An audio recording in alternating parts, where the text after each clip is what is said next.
They said omegas were born to submit, to serve, to obey, to disappear when alphas commanded it. Kara Lawrence had believed that her entire life, even as they abandoned her on a battlefield where veterans had fallen in minutes, leaving her to die among the rogues because saving an omega wasn't worth the risk. But as she stood alone among the bodies of enemies that should have torn her apart, her sword steady in trembling hands and power she'd never felt before burning through her veins like liquid fire, Kara realized something that would shatter everything she'd been taught. She wasn't dying. And through the smoke, the war horns of the Alpha King himself echoed across the blood-soaked field. They were coming. They would see everything, and nothing would ever be the same again. The Alpha King was riding toward her, 50 elite warriors at his back. One question burning in his mind: who is she? If you want to know what he saw and why it made him claim her as his own, stay with me. Like this video so you don't lose this story. Chapter 1. The Impossible Stand. The morning had begun with such ordinary promise that Kara almost laughed at the memory now, standing as she was in a field painted red with blood that steamed against the autumn earth. Sunlight had gilded the valleys surrounding the Clearwater territory in shades of gold and amber, while cool winds carried the scent of harvest preparations and the comfortable rhythms of pack life that marked the peaceful existence she'd always known. The patrol assignment had seemed routine: inspect the border markers, check for rogue activity, return by sunset for the evening meal where omegas served alphas and pretended not to exist beyond their usefulness. She remembered the weight of dismissive glances as the patrol formed up, the way Lieutenant Boyd had looked right through her as if she were merely another piece of equipment to be accounted for and forgotten. Omegas were always included in border patrols. Someone had to carry supplies and tend wounds if fighting occurred, but no one expected them to actually fight. "Stay behind the line, Omega," Boyd had said with the casual indifference of someone addressing a particularly slow child. "If rogues come, you run. Understood?" "Understood, Lieutenant," she'd replied, keeping her eyes down as she'd been taught since childhood. "Don't challenge, don't question, don't make them remember you exist." But the rogues that had poured across the border an hour later hadn't been the disorganized scavengers everyone expected. They'd moved with coordination that spoke of planning and purpose, their eyes burning with intelligence that made their bestial forms more terrifying rather than less. 20 of them against their patrol of 8 odds that should have been manageable for trained warriors. Should have been. Kara had watched from her position at the rear, as the first wave hit Lieutenant Boyd's defensive line like a hammer against glass. She'd seen Brent Hunter, the patrol's strongest fighter, go down in the first 30 seconds, his throat torn out before he could shift fully into his wolf form. She'd heard Roderick's scream cut short as claws like daggers punched through his armor as if it were parchment. The retreat horn had sounded within minutes, a desperate, wailing call that meant abandon the wounded and run for your lives. And they had run. All of them except her, not because she was brave, not because she'd chosen to make some heroic last stand, but because when she'd tried to follow, her leg had buckled beneath her, caught by a rogue's claws in that first chaotic exchange, and by the time she'd pulled herself upright again, the patrol was gone, and she was alone with enemies that had turned their attention to the easiest prey. That had been 6 hours ago. Kara wiped blood from her eyes, her own mixed with the black ichor that passed for blood in rogues, and studied the 3 remaining enemies that circled her position among the fallen stones of what had once been a shepherd's shelter. Her sword, scavenged from Roderick's body and clutched in hands that should have been too weak to wield it effectively, was nicked and stained but somehow still held an edge that had proven effective against creatures that should have been far beyond an omega's capability to harm. More troubling than the sword's impossible durability was the strength that continued to flow through her exhausted frame, power that had no source she could identify, that seemed to build rather than diminish with each exchange of combat. Her wounds should have killed her hours ago, but they'd stopped bleeding and started to close with speed that defied everything she understood about omega healing rates. Something was happening to her. Something that whispered in the back of her consciousness with a voice that sounded like home despite being utterly foreign. "You are more." The largest of the circling rogues, a massive beast whose form suggested a wolf crossed with something that had never walked under natural moonlight, rose onto its hind legs and released a howl that shook the stones beneath her feet.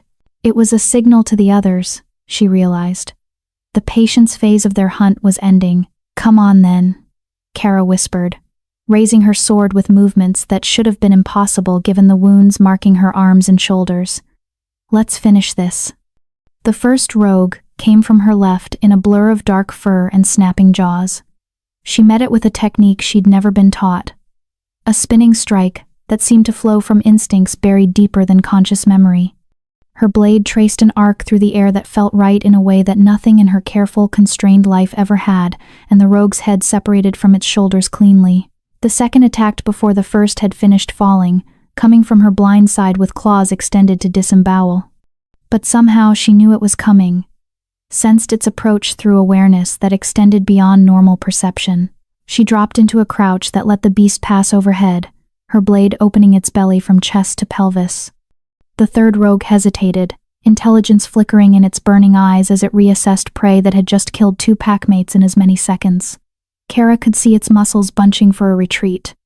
And then new sounds cut through the blood-soaked silence.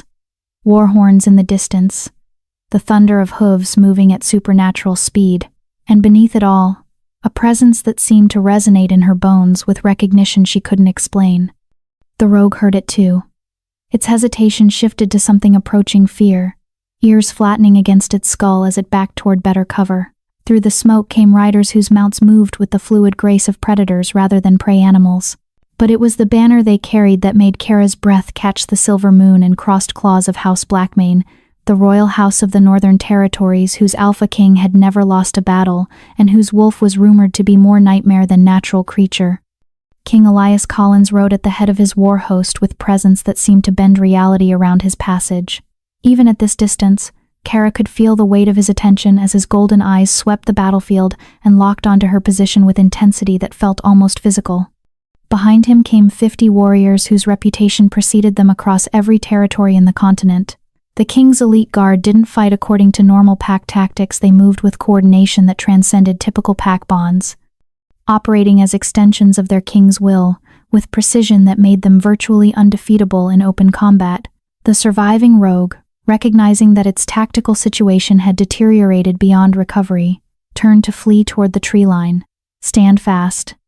The command wasn't shouted, yet somehow carried clearly across the distance between the approaching war host and Kara's position.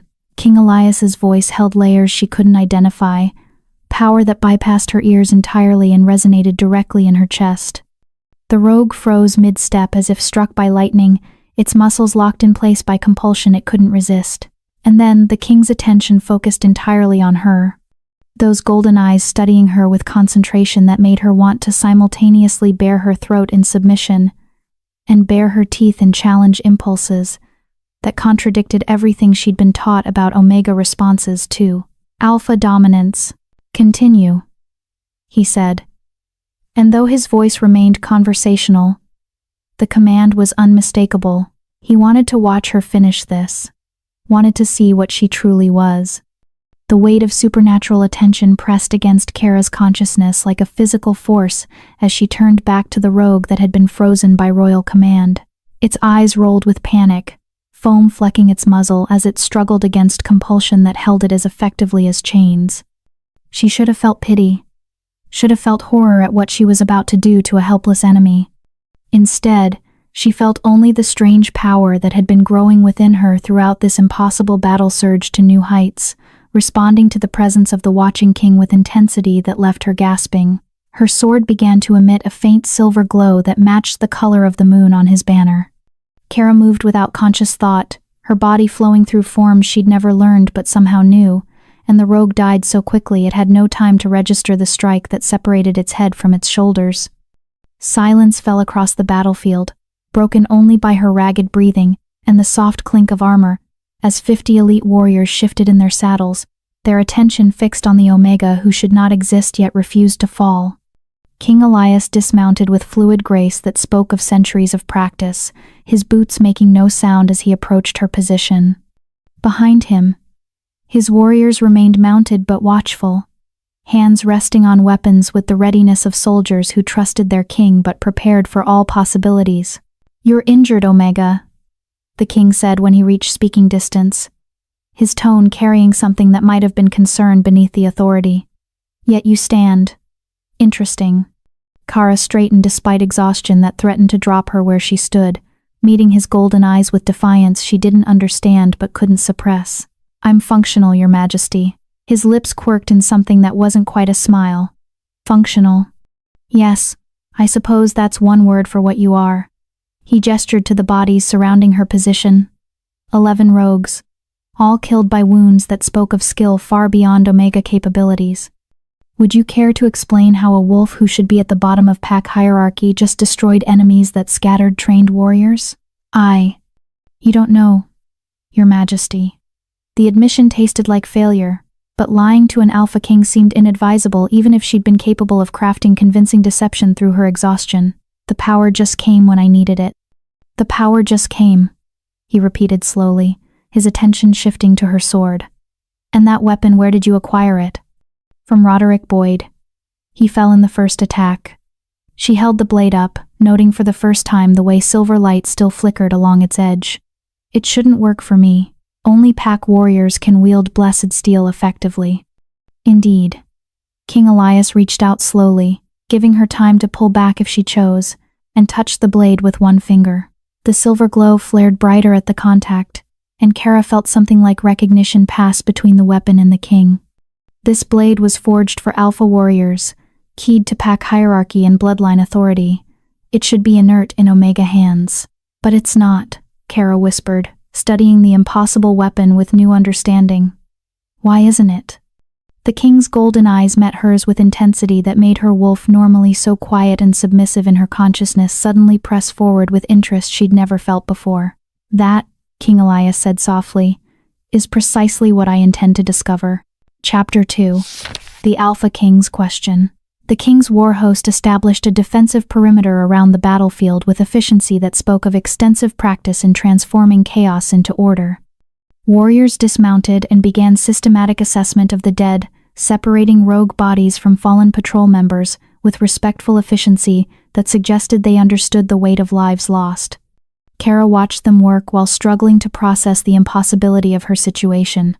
An hour ago she'd been preparing to die alone on a battlefield where even her own pack had abandoned her. Now she stood in the center of royal attention that should have been focused on matters far more important than a single Omega's inexplicable survival. Sit before you fall, King Elias said, gesturing to a relatively clean stone near her defensive position. It wasn't quite a command, but the authority in his voice made refusal seem inadvisable. She sat, and immediately regretted it as exhaustion she'd been holding at bay through adrenaline and mysterious reserves crashed over her like a physical wave. Her sword clattered from suddenly nerveless fingers, the silver glow fading as soon as she released it. The king caught the weapon before it could hit the ground, studying it with attention that suggested he was seeing more than just steel and enchantment. Captain Leonard, he called without taking his eyes from the blade. Your assessment. A scarred warrior with gray threaded through his dark hair approached and examined the sword with professional interest. His eyes, pale amber that marked him as high-ranking in the pack hierarchy, widened slightly as he studied the weapon. Sire, that's Clearwater pack steel, forged by their weapon master Gerard Sparks about 15 years ago. Captain Leonard's rough voice carried undertones of confusion. Standard blessed steel keyed to their pack bonds. Should be completely inert for anyone outside their hierarchy, lethal only in the hands of their acknowledged warriors. Yet it functioned for an Omega, King Elias observed quietly. That shouldn't be possible, Your Majesty. The captain's attention shifted to Kara with intensity that made her want to look away, but she forced herself to meet his gaze. The enchantments built into blessed steel specifically prevent use by anyone below warrior rank. It's a safety measure to keep weapons out of untrained hands. I'm not untrained, Kara said before she could stop herself, then immediately wanted to take the words back as both men focused their full attention on her. I've observed combat training since I was young. Omegas prepare weapons and armor, tend wounded, were always present during practice sessions. Observation doesn't translate to skill. Captain Leonard said, not unkindly. The techniques you use to kill those rogues, those aren't learned through watching. They require muscle memory developed through years of dedicated practice.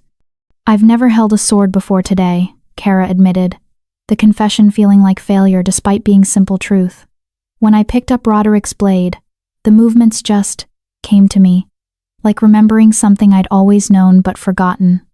King Elias and his captain exchanged a look weighted with meaning she couldn't decipher.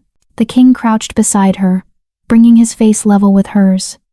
and the sheer presence of him this close made her wolf press forward in her consciousness, with interest that bordered on eagerness, a response so unlike her normal submissive instincts that it left her reeling. "Look at me," he said softly, and she couldn't have disobeyed if she'd wanted to. His golden eyes seemed to see through her, cataloging details she didn't understand. "Your eyes are blue, standard Omega coloring. But when you were fighting, in those last moments before you killed the final rogue, what color were they?" "I don't know, Your Majesty. I wasn't exactly looking in a mirror." "They were silver," Captain Leonard said flatly. "I watched from distance as you finished that last kill. Your eyes flashed pure silver for approximately 3 seconds, then returned to blue."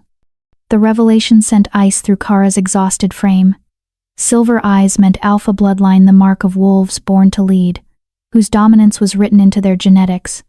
Omegas were blue, betas were green or amber. Only alphas bore silver or gold. "That's impossible," she whispered. "I'm Omega. I've always been Omega. My parents were—" "Who were your parents?" King Elias interrupted, his tone sharpening with interest that suggested her answer mattered more than casual curiosity would warrant. "Jesse and Tamra Lawrence. They died in a rogue attack when I was 3 years old. I was raised by family friends in the Clearwater Pack." "Family friends," the king repeated slowly. "Not blood relatives?" "No, Your Majesty. Chelsea Vasquez and her mate took me in after my parents died. They provided adequate care, ensured I was educated and trained in Omega duties." She trailed off as she noticed the king's expression shift to something approaching satisfaction, as if she'd just confirmed a theory he'd been developing. "And these adoptive parents, did they ever discuss your birth family's background? Your bloodline heritage?" "No, Your Majesty. Chelsea said it would be too painful, that I should focus on building a future rather than dwelling on a past I couldn't remember clearly." "How convenient," Captain Leonard muttered, earning a sharp glance from his king that suggested the comment had been inappropriate despite apparently being exactly what King Elias was thinking. "Your Majesty," Kara said carefully, trying to understand the undercurrents flowing through this conversation. "Why does my family background matter? I'm just an Omega who got lucky in combat. Surely there are more important matters requiring your attention than investigating how one low-ranking wolf survived when she shouldn't have." King Elias stood, his height suddenly emphasizing the difference in their ranks as he looked down at her with expression that mingled assessment with something that might have been protective instinct. "Kara Lawrence, you are either the most dangerous Omega alive, or you're not an Omega at all. Either possibility makes you extremely valuable to some parties and extremely dangerous to others." The blunt statement made her stomach drop as implications began filtering through her exhaustion. "I don't understand your fighting techniques," the king said, beginning to pace around her position while Captain Leonard watched with the alertness of a wolf guarding something precious. They weren't random movements that happened to prove effective. They were Moonshadow Form's combat techniques developed 200 years ago by House Silvercrest for use against enemies immune to conventional attacks. "I've never heard of House Silvercrest," Kara admitted. "No, you wouldn't have. They were wiped out 23 years ago during the War of Broken Crowns, when several alpha families united to eliminate a bloodline they considered too powerful to be allowed to continue." King Elias stopped his pacing directly in front of her, his golden eyes boring into hers with intensity that stole her breath. The Silvercrest line was declared extinct with full honors after the last known member died defending civilians against a shadow spawn incursion. "I don't see what that has to do with me," Kara said, even as a cold certainty began building in her chest that she was about to hear something that would shatter her entire understanding of her own identity. "The Silvercrest wolves were unique," Captain Leonard said, his rough voice carrying weight of someone reciting historical fact. "They possessed abilities that transcended normal pack hierarchy. Their bloodline produced wolves who could manifest alpha traits regardless of their designated rank, whose power responded to necessity rather than genetics. Most notably, their eyes would flash silver when they accessed their full capabilities, then return to their normal color once the crisis passed." The world seemed to tilt sideways as connections formed in Kara's exhausted mind. "You think I'm— what? Some lost Silvercrest heir? That's impossible. They died out before I was even born, 23 years ago, King Elias corrected softly. Which would make you, what? 22 years old? 21, Kara whispered, doing math that suddenly felt far more significant than simple arithmetic. My birthday was last month, so you were born approximately 2 years after the Silvercrest extinction was officially declared. The king crouched beside her again, his proximity making her wolf practically vibrate with awareness she'd never experienced toward any alpha. Tell me, Kara, do you remember anything about your parents? Any detail, no matter how small? She closed her eyes, reaching for memories that had faded to nearly nothing over 18 years of being discouraged from asking questions about her past. My mother. I remember her singing. And her hands were scarred, like she'd trained with weapons extensively. My father was always watchful, even when we were safe inside pack territory, like he expected attack at any moment. A warrior and his mate living in hiding, Captain Leonard observed, raising their daughter in obscurity while teaching her nothing about her heritage. But why? Kara opened her eyes to find King Elias watching her with expression that suggested he already knew the answer but wanted her to reach the conclusion herself. If they were Silvercrest survivors, why hide? Why raise me as Omega when I could have been? Could have been what? The king prompted gently. An alpha? A potential threat to the families who had worked to eliminate your bloodline? A political complication that could reignite conflicts that had finally been settled through your family's extinction. The implications were staggering. If what they were suggesting was true, her entire life had been built on deception designed not to protect her happiness but to protect the political convenience of wolves whose names she didn't even know. Your Majesty, she said slowly, struggling to keep her voice steady despite emotional chaos threatening to overwhelm rational thought.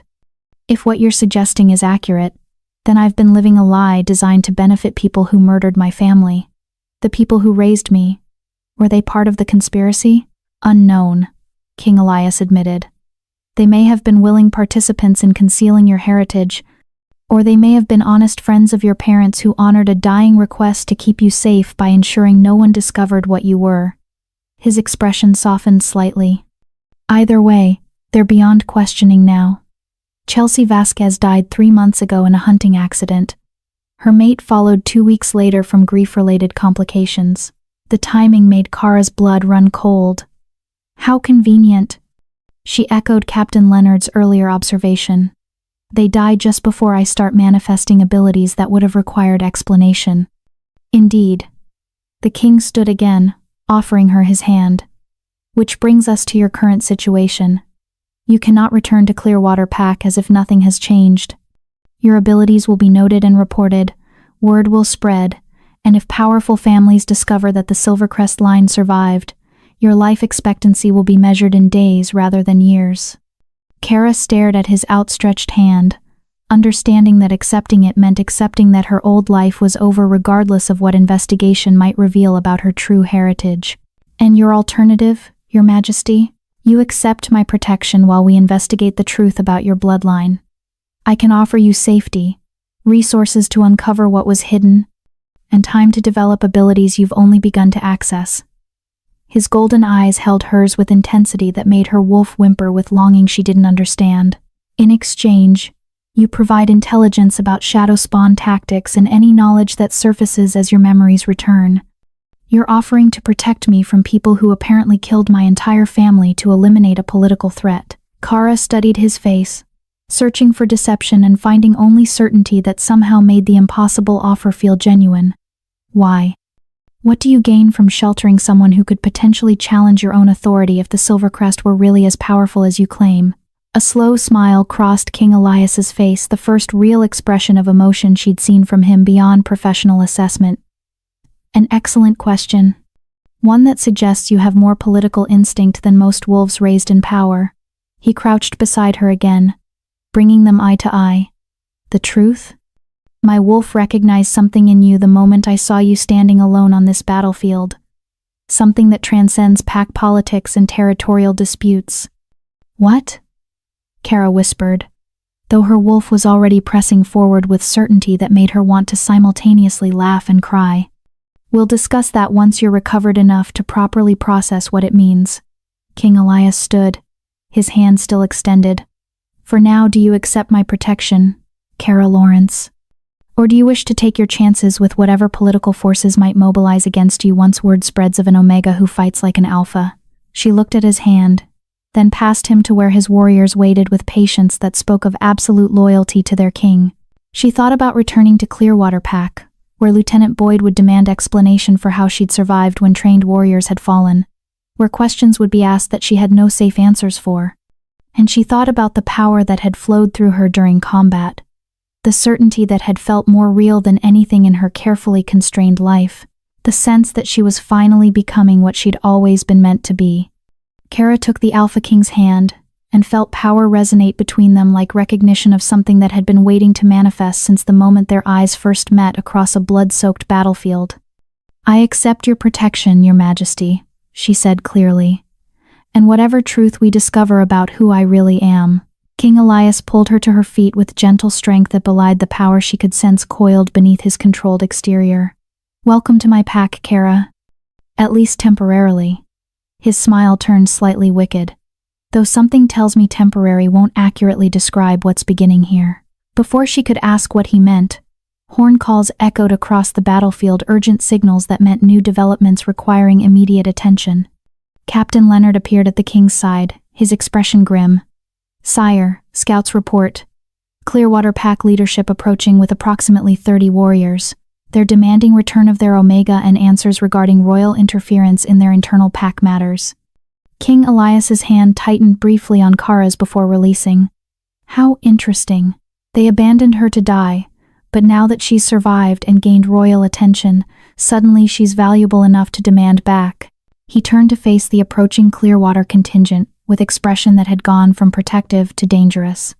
"This should be illuminating." Kara's stomach dropped as she recognized the lead rider, Lieutenant Boyd, whose orders to run had left her alone on a battlefield. Behind him rode wolves she'd known her entire life, whose indifference had marked every day of her existence as invisible servant, whose presence barely registered beyond her usefulness. Now they were coming to reclaim her, and she had no idea whether King Elias's protection would prove sufficient against pack bonds and territorial authority that had shaped her entire world. "Your Majesty," she whispered, "what happens if they demand I return?" "Pack law gives them authority over their own members." King Elias's smile was all teeth and no warmth. "Pack law is about to discover it has limitations when royal authority decides to take interest in how packs treat their most vulnerable members." He raised his voice to carry across the battlefield. "Captain Leonard, defensive formation. No one approaches the Omega without my explicit permission." As 50 elite warriors moved to positions that transformed casual gathering into military formation, Kara realized that her survival had just triggered a confrontation between royal authority and pack sovereignty, and she was standing at the exact center of a conflict that could reshape territory politics. The real battle, she understood with sudden clarity, was just beginning. Chapter 3. Pack Law and Royal Command. The Clearwater contingent pulled their mounts to a halt at the edge of King Elias's defensive perimeter, their formation designed to project authority rather than aggression. Lieutenant Boyd dismounted with practiced ease, his expression carefully neutral despite the tension radiating from every line of his body. "Your Majesty," he said, executing a bow that managed to convey respect while simultaneously suggesting he was honoring formality rather than acknowledging superior authority. "We've come to retrieve our pack member and offer our gratitude for your intervention against the rogue threat." "Your pack member," King Elias repeated slowly, his tone conversational despite the steel underlying every word. "Would that be the same pack member you abandoned on a battlefield to die alone while your patrol fled to safety?" Boyd's jaw tightened, but his voice remained level. "A tactical retreat was necessary to preserve the majority of our force, Your Majesty. The loss of one Omega, while regrettable, was preferable to losing our entire patrol to enemies that had already killed 3 trained warriors." "The loss of one Omega," the king said, taking a single step forward that somehow transformed the space between them into a challenge, despite the dozen feet that still separated them. "Tell me, Lieutenant, is that how Clearwater Pack values all its members? Based on their rank? Their usefulness? Your Majesty, I mean no disrespect, but internal pack hierarchy is the sovereign right of each territory's leadership." A new voice joined the conversation, as another rider dismounted, an older wolf with silver threading his dark hair and authority that marked him as someone accustomed to command. "I am Aaron Darling, Alpha of Clearwater Pack. While we appreciate your concern for our members' welfare, Pack law is clear regarding territorial sovereignty over our own wolves." King Elias's expression didn't change, but Kara felt the temperature drop as his power pressed outward in a wave that made every Clearwater wolf except their alpha take an involuntary step backward. "Alpha Darling, how convenient that you've arrived to reclaim a pack member you left to die. Tell me, would you have made this journey if she'd simply perished as you expected? Or is it perhaps her unexpected survival that makes her suddenly valuable enough to warrant your personal attention?" Kara watched Alpha Darling's face carefully, seeing micro-expressions that suggested the king's assessment had struck uncomfortably close to truth. The alpha's eyes flickered to her briefly, and she saw calculation there rather than concern, assessment of an asset rather than relief at a pack member's survival. "Your Majesty," Darling said carefully, "what happened to Kara was tragic but necessary given the tactical situation. However, she remains a member of Clearwater Pack under my authority. Pack law gives me the right to demand her return regardless of where she might currently stand." "Pack law," King Elias mused, his golden eyes never leaving the Clearwater Alpha's face. "Yes, let's discuss Pack law. Specifically, the portions that address Alpha responsibility for Pack member welfare, and the circumstances under which territorial sovereignty can be superseded by royal intervention." Captain Leonard moved to stand beside his king, producing a scroll from his saddlebag with practiced efficiency. "Article 7 of the Continental Pack Accords," he read in his rough voice. "Territorial alphas maintain sovereign authority over pack members within their borders, provided said authority is exercised in accordance with fundamental welfare standards established by royal decree." Article 12, subsection 3.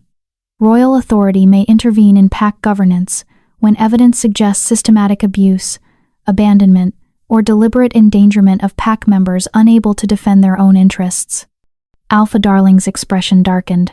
"You're suggesting Clearwater Pack systematically abuses its omegas? That's a serious accusation, Your Majesty." "Is it an accusation?" King Elias asked quietly. "Or merely an observation based on your own admission that sacrificing an omega to preserve higher-ranking wolves was necessary tactical thinking?" He gestured to Kara without taking his attention from Darling. "This wolf survived impossible odds using combat techniques she claims to have never been taught, wielding blessed steel that should have been inert in her hands.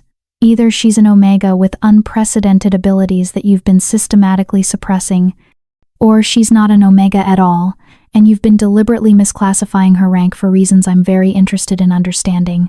The implications hung in the air like thunder before lightning. Kara saw Lieutenant Boyd's expression shift from defensive to shocked as connections formed in his mind. Several of the Clearwater warriors exchanged glances that suggested they were reconsidering what they thought they knew about the quiet omega who'd served them without complaint for years. "Your Majesty," Alpha Darling said, with careful control, "Kara has been properly ranked according to standard assessment protocols. If she demonstrated unusual abilities under combat stress, that's certainly interesting but doesn't change her fundamental classification. Omegas can occasionally access enhanced capabilities during crisis situations. Not like this," Captain Leonard interrupted, his tone carrying absolute certainty. "Sire, permission to share tactical assessment?" King Elias nodded once, his attention still locked on Alpha Darling like a predator watching prey decide whether to run or fight. "The combat techniques displayed were moonshadow forms," Leonard said, addressing the Clearwater contingent directly. "Specifically, advanced sequences developed by House Silvercrest for integration with mixed-rank units. These aren't stress response enhancements or lucky instinct. They're trained methodology that requires both genetic capability and extensive practice to execute effectively." The name Silvercrest rippled through the Clearwater wolves like a stone thrown into still water. Kara saw recognition flash across several faces, followed by expressions ranging from disbelief to what might have been fear. "Silvercrest died out," Lieutenant Boyd said flatly. "Everyone knows that. Everyone knows what they were told." King Elias corrected. "Which makes the question of how an omega in your pack happens to possess their signature combat techniques rather pressing. Wouldn't you agree, Alpha Darling? Darling's expression had shifted from defensive authority to something approaching concern. Your Majesty, if you're suggesting what I think you're suggesting, I'm not suggesting anything. I'm stating facts and asking questions. King Elias finally broke eye contact with the Clearwater Alpha to glance at Kara, and the brief warmth in his gaze made her wolf practically purr despite the tension crackling through the air. Fact: Kara Lawrence survived combat that killed trained warriors. Fact: she used techniques belonging to a supposedly extinct bloodline. Fact: her eyes flashed silver during combat alpha coloring that should be impossible for an Omega. Question: how did an Omega in your pack develop these capabilities without you noticing? Unless, Captain Leonard added with tone that suggested he was voicing thoughts his king preferred to leave unspoken, the capabilities were noticed and deliberately suppressed through classification as Omega, despite evidence suggesting otherwise. Alpha Darling's face flushed with anger. That's a serious accusation, Captain. You're suggesting I deliberately misranked a pack member to suppress bloodline abilities? For what possible purpose? For the same purpose several Alpha families had when they united to eliminate House Silvercrest, King Elias said softly, his words carrying more weight than any shout. Political convenience. Territorial security. The comfort of knowing that a bloodline powerful enough to challenge established authority had been permanently removed from consideration. The accusation was devastating in its implications. Kara felt her understanding of her entire life shifting beneath her feet like sand in a tide. If what King Elias was suggesting was true, if Alpha Darling had known what she was and deliberately suppressed it, then every moment of her carefully constrained existence had been a lie designed to prevent her from becoming a threat to his authority. Your Majesty, Darling said with dangerous calm, you're basing serious accusations on speculation and circumstantial evidence. Even if Kara does possess unusual abilities, that doesn't prove Silvercrest heritage. It certainly doesn't justify royal intervention in pack sovereignty. Doesn't it? King Elias took another step forward, and this time his power manifested visibly golden light flickering along his skin like contained lightning. Let me be absolutely clear about something, Alpha Darling. I don't need to prove anything to intervene when I suspect a pack is systematically abusing vulnerable members. Article 12 gives me broad authority to investigate and act on suspicions of mistreatment. Your only options are to cooperate with my investigation, or to formally challenge royal authority and face the consequences of that choice. The threat was unmistakable. Challenging royal authority meant potential military action, territorial sanctions, and political isolation that could cripple Clearwater Pack's position in the territorial hierarchy.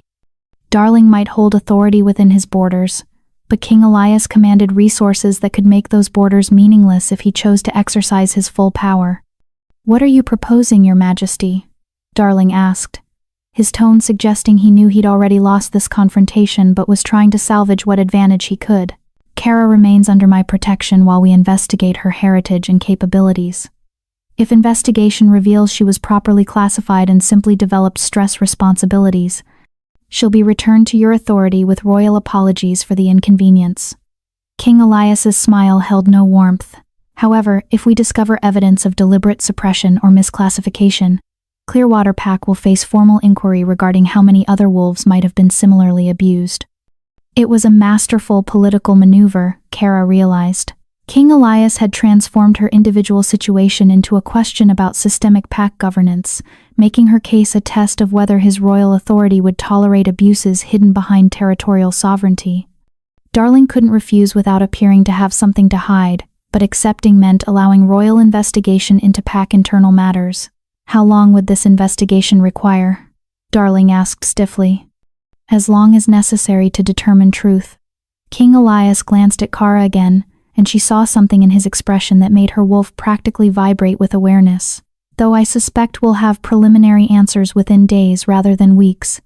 Bloodline heritage has ways of manifesting when wolves are placed in environments where their full capabilities are encouraged rather than suppressed. Lieutenant Boyd stepped forward suddenly, his expression troubled. Your Majesty, permission to speak? King Elias nodded, curiosity flickering across his face. If Kara truly possesses alpha bloodline capabilities, why didn't she manifest them before today? I've known her since she was brought to our pack as a child. She's always been quiet, submissive, typical Omega behavior in every respect. An excellent question, King Elias said, his attention shifting to Boyd with interest that suggested he was reassessing his initial dismissal of the lieutenant as simply another wolf who'd abandoned a pack member. Captain Leonard, your expertise on bloodline suppression? Sire, there are several methods for suppressing inherited capabilities, Leonard replied, his rough voice carrying the weight of someone reciting from extensive knowledge. Physical trauma during development can damage access to genetic traits. Certain herbs and compounds can block supernatural abilities if administered consistently over years. And perhaps most effectively, psychological conditioning that convinces the wolf their capabilities don't exist can prevent manifestation even when genetic potential is present. Kara's stomach dropped as implications crashed over her. Chelsea Vasquez had prepared all her meals as a child, had insisted she take daily vitamin supplements that tasted bitter despite honey added to mask the flavor. She'd been taught from earliest memory that Omegas who tried to rise above their station brought disaster on themselves and their packs, that accepting her place was the only path to safety and belonging. Your Majesty, she said quietly, drawing attention from everyone present. My adoptive mother. She gave me supplements every day from the time I was old enough to remember. She said they were necessary because I was weak as a child, that without them I would never be healthy enough to fulfill even basic Omega duties. King Elias's expression darkened dangerously. And when did you stop taking these supplements? 3 months ago. When Chelsea died. Kara's voice sounded distant to her own ears as pieces fell into place with horrible clarity. There was no one to continue preparing them, and I assumed they weren't truly necessary since I felt fine without them. 3 months? Captain Leonard said thoughtfully. Depending on the specific compounds used, that would be approximately the right timeline for suppression effects to fully wear off. The abilities manifesting under extreme stress today would represent capabilities that had been building toward expression as the suppression faded. Alpha Darling's face had gone carefully blank, but Kara could see tension in his shoulders that suggested he was processing information that complicated whatever calculations he'd been making. Your Majesty, if Chelsea Vasquez was administering suppression compounds, that was done without pack authority or knowledge. We don't condone, don't you? King Elias interrupted coldly. You're telling me that one of your pack members was systematically drugging a child for nearly 2 decades, and no one in your pack hierarchy noticed? Your healers never questioned why a supposedly weak Omega required daily supplements? Your warriors never wondered why Blessed Steel went inert in her hands despite her being present during combat training for years? The questions hung in the air like accusations, each one highlighting failures of oversight that suggested either incompetence or complicity. Darling's silence spoke volumes about which explanation was more likely. I think, King Elias said with dangerous calm, that formal investigation of Clearwater Pack governance is absolutely necessary. Captain Leonard, you'll remain here, with 20 warriors to begin preliminary assessment. I want records of every Omega classification decision made in the past 25 years, interviews with pack healers regarding supplement protocols, and documentation of any wolves who died or disappeared under circumstances that might warrant closer examination. Sire, Leonard said with satisfaction that suggested he'd been hoping for exactly this order. It will be my pleasure. Alpha Darling looked like he wanted to argue, but the political reality was inescapable. Refusing royal investigation at this point would be tantamount to admitting guilt. His only option was cooperation, and hope that investigation didn't uncover evidence of active conspiracy beyond what Chelsea Vasquez had done independently. Your Majesty is of course welcome to investigate, Darling said with stiff formality. Clearwater Pack has nothing to hide. Excellent, King Elias replied, his tone making clear he believed exactly the opposite. Then, you won't object to Kara remaining under my protection during investigation rather than returning to Pack territory where evidence might be compromised. It wasn't a question. Darling's expression made clear he understood he was being outmaneuvered at every turn, but he nodded with as much dignity as he could muster. As your Majesty wishes. King Elias turned to Kara, his expression softening as he took in her exhausted state and the way she was struggling to process revelations that had shattered her understanding of her entire life. Can you ride? We have several hours travel to reach my territory, and I'd prefer to have you under proper security before word spreads about today's events." "I can ride, Your Majesty," Kara said, though truthfully she wasn't certain her legs would support her weight once she stood.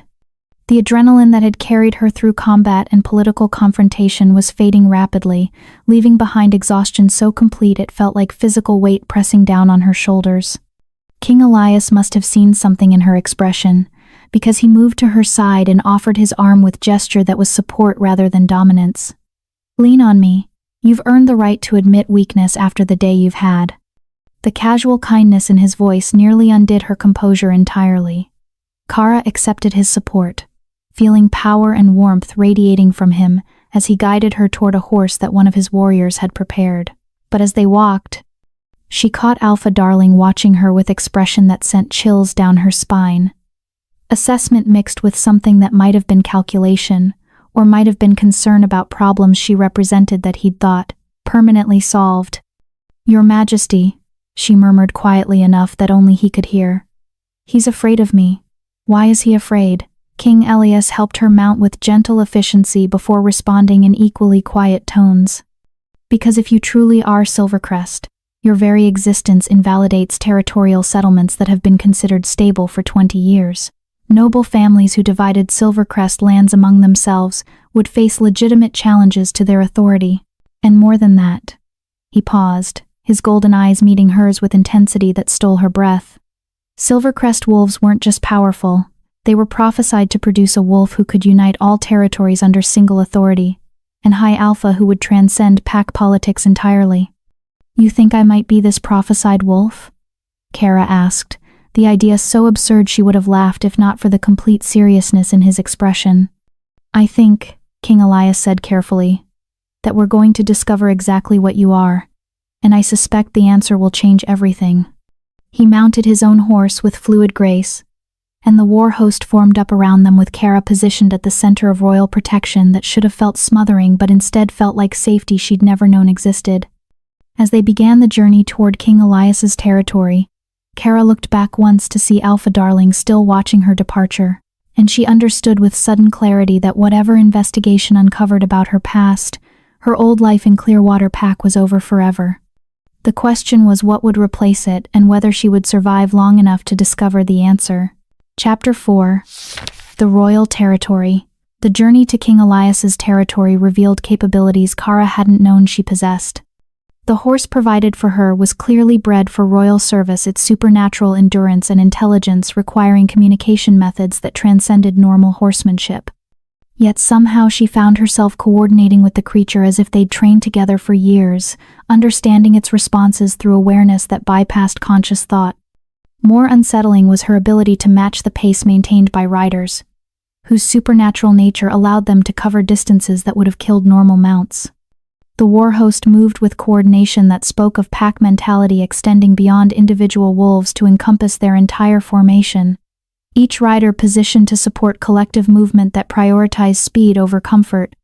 Kara found herself naturally integrating into their formation, despite lacking any formal training in military tactics. Her position shifted automatically to maintain optimal spacing with surrounding riders, while her awareness extended to encompass the unit's movement patterns with clarity that felt simultaneously foreign and utterly natural. "You're adapting remarkably well," King Elias observed during a brief pause to water the horses at a stream that marked the halfway point of their journey.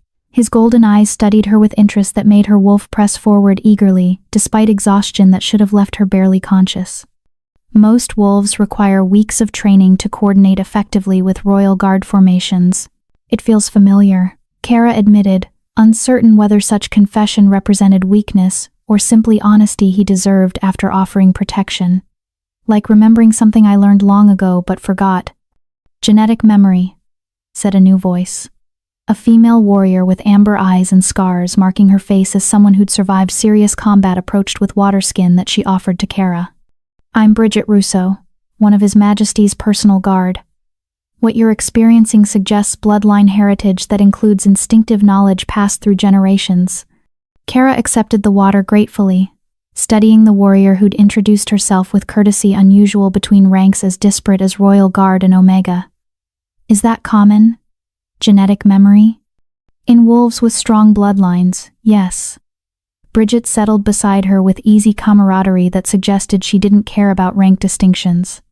Particularly in families that developed specialized combat techniques over multiple generations, the body remembers what the mind has forgotten. House Silvercrest was particularly known for strong genetic memory, King Elias added, moving to sit on Kara's other side with casual proximity that his warriors noted but didn't comment on. Their training methodology specifically incorporated techniques designed to activate inherited knowledge during combat stress. Like what happened to me on the battlefield, Kara said slowly, understanding clicking into place. The movements that came without thinking. Were your ancestors teaching you how to survive? Bridget finished with satisfaction. Your body recognized the crisis and accessed capabilities that had been suppressed but never truly eliminated. The explanation made sense of impossibilities that had defied rational analysis. But it also reinforced uncomfortable truths about how thoroughly her development had been manipulated by people she'd trusted to have her best interests in mind. Your Majesty, Kara said carefully, if Chelsea really was suppressing inherited capabilities, why would she do that? What did she gain from keeping me weak? King Elias's expression darkened. That's one of several questions we'll be investigating. But I suspect the answer involves someone paying her to ensure you never realized what you were.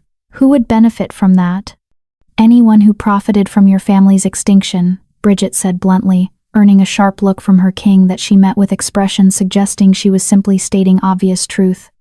Silvercrest territories were divided among 5 noble families after the bloodline was declared ended. If a legitimate heir surfaced, those families would face legal challenges to their authority. So I'm not just a political inconvenience, Kara said, cold certainty settling in her stomach. I'm an existential threat to people with resources to eliminate problems. Which is why you're under royal protection, King Elias said firmly, his hand settling on her shoulder with warmth that sent tingles through her exhausted frame. No one touches you without going through me first. And I promise you, Kara, they won't. The conviction in his voice made her wolf practically purr with satisfaction she didn't understand. There was something about this alpha king that called to her on levels beyond rational thought, made her trust him despite having known him for mere hours. We should continue, Captain Leonard called from his position near the horses. We're still in disputed territory. Better to reach the border before nightfall. The war host remounted with efficiency that spoke of extensive practice, and Kara found herself once again positioned at the center of protective formation that made her simultaneously grateful and uncomfortable. She wasn't used to being valued enough to warrant protection, wasn't sure how to process the reality that an alpha king considered her safety important enough to mobilize his elite warriors. As they rode, the landscape gradually shifted from the rolling hills and scattered forests of neutral territory to more dramatic terrain that spoke of supernatural influence on natural development. Trees grew larger and more ancient, their branches twisted into patterns that suggested they'd witnessed centuries of pack politics and territorial conflicts. The very air felt charged with power that made her skin prickle with awareness. We're crossing into my territory now, King Elias said, guiding his mount closer to hers as they passed beneath a natural arch formed by 2 massive trees whose branches had grown together overhead. You'll feel the pack bonds strengthen as we go deeper. Try not to be alarmed. Pack bonds? Kara asked, confused about what she was supposed to feel. But I'm not part of your pack. The words died as sensation crashed over her like a wave. Awareness of every wolf in the formation suddenly crystallized in her consciousness with clarity that went beyond normal pack sense. She could feel their emotional states, their tactical assessments, their absolute loyalty to their king. More unsettling still, she could feel King Elias himself as a blazing presence that seemed to anchor everything else, power and control wrapped around protective instinct that focused entirely on her. What? She gasped, struggling to process input that threatened to overwhelm her already exhausted mind. How is this possible? I shouldn't be able to feel your pack bonds this clearly. You shouldn't, King Elias agreed, his tone carrying mix of concern and satisfaction. Unless your bloodline heritage includes capabilities that transcend normal pack hierarchy. He guided his horse even closer until they were riding almost stirrup to stirrup. Focus on my presence. Use it as anchor against the overflow. Kara did as instructed, directing her attention toward the blazing awareness of him in her consciousness. Immediately, the chaotic input from 50 warriors organized itself into comprehensible patterns, arranging around his presence like satellites around a sun. The relief was instantaneous and profound. "Better?" he asked, golden eyes searching her face with intensity that made her heart race. "Yes," she managed. "But Your Majesty, this isn't normal, is it? Even for wolves with strong bloodlines?" "No," Bridget answered from her position slightly behind them, her tone carrying awe that suggested even she found this development remarkable. "What you're experiencing is high alpha sense, the ability to perceive and integrate pack bonds across multiple territories. It's the capability that would allow a single wolf to unite all packs under cohesive leadership." "The prophesied ability," Kara whispered, remembering King Elias's earlier comment about Silvercrest wolves being destined to produce a high alpha, "one of several indicators we'll be watching for," King Elias confirmed. "But let's not get ahead of ourselves. First we get you to safety, proper rest, and competent healing for injuries you've been ignoring. Then we start formal investigation of your heritage." As if his words had reminded her body of its depleted state, exhaustion crashed over Kara with renewed force. She swayed in the saddle, vision blurring as adrenaline finally gave out entirely. Strong arms caught her before she could fall, and she found herself pulled across to King Elias's mount, held securely against his chest as he took control of both horses with casual skill. "Sleep," he murmured, his voice resonating through her awareness like command and comfort combined. "You're safe now." Kara wanted to protest that Omegas didn't sleep in alpha arms, that propriety demanded she maintain proper distance, that people would talk and assume things that complicated already complex political situations. Instead, surrounded by his warmth and the steady beat of his heart against her cheek, she surrendered to exhaustion and let darkness claim her consciousness. She woke to softness and warmth utterly unlike anything she'd experienced in her carefully constrained life. The bed beneath her felt like sleeping on clouds, and blankets covered her that must have cost more than everything she'd ever owned combined. Sunlight filtered through windows hung with curtains in deep blue that matched the sky beyond. For a moment, Kara simply lay still, processing the reality that she was alive, safe, and apparently being housed in accommodations far beyond anything appropriate for an Omega of questionable heritage. "You're awake," said a gentle voice. A woman with kind eyes and healer marks on her sleeves approached the bed, carrying a tray that smelled of food and herbs. "I'm Angelita Campos, Royal Healer. How are you feeling?" "Like I fought an army and lost," Kara admitted, trying to sit up and discovering that her body had opinions about movement that involved sharp protest from approximately every muscle group. "You fought an army and won," Angelita corrected with slight smile. "Though you certainly paid the price for it. I've treated your injuries as best I could, but you'll need several more days of rest and healing before you're fully recovered." Kara accepted the tray, discovering she was ravenous despite exhaustion. "Where am I?" "The Royal Residence, North Wing Guest Quarters." Angelita settled into a chair beside the bed, studying Kara with professional interest that suggested she was cataloging more than just physical injuries. "His Majesty insisted you be housed in rooms appropriate for a visiting dignitary rather than assigned to standard guest quarters." "That seems excessive for an Omega of uncertain heritage," Kara observed, though warmth spread through her chest at evidence that King Elias considered her worthy of such consideration. "His Majesty doesn't consider you an Omega," Angelita said bluntly. "And neither do I, based on the injuries you sustained and survived. Normal Omega physiology wouldn't have withstood the blood loss and tissue damage you experienced. The fact that you were conscious and functional when you arrived here suggests healing capabilities consistent with alpha bloodlines." Kara set down the cup she'd been raising to her lips, appetite suddenly forgotten. "You're certain?" "As certain as I can be without formal bloodline testing." Angelita's expression softened. "I understand this is overwhelming, discovering that everything you believed about yourself may have been deliberately constructed deception. But I want you to know that whatever we discover about your heritage, you're safe here. His Majesty has made your protection his personal priority." "Why?" Kara asked, voicing the question that had been circling her mind since the moment King Elias had first offered his hand on that blood-soaked battlefield. "Why does he care what happens to me? I'm nobody, or at least, I was nobody until yesterday." Angelita smiled with expression that suggested she knew more than she was willing to share. Perhaps you should ask His Majesty that question directly. He's been waiting for you to wake. Shall I tell him you're ready to receive visitors? Kara looked down at herself, discovering she'd been changed into a sleeping gown of soft fabric that probably cost more than she'd earned in a year of garrison duty. Her hair was clean and braided, her wounds bandaged with competence that spoke of extensive healing expertise. I'm hardly dressed to receive the king, she protested. His Majesty has seen you covered in blood and barely conscious. I don't think a nightgown will scandalize him. Angelita stood, heading toward the door. I'll give you a few minutes to finish eating, then send him in. Try not to be too nervous, he's far less terrifying when he's not commanding armies. The healer left before Kara could formulate response to that statement, leaving her alone with her thoughts and growing anxiety about confronting an alpha king while dressed inappropriately and uncertain about proper protocol. She forced herself to eat mechanically, knowing her body needed fuel even if her stomach was twisted with nerves. By the time she'd finished, enough time had passed that the knock on her door didn't startle her quite as much as it might have otherwise. Come in, she called, setting the tray aside and trying to arrange herself into something approaching dignified posture despite being in bed and dressed for sleep. King Elias entered alone, without the warriors who'd surrounded him during their journey.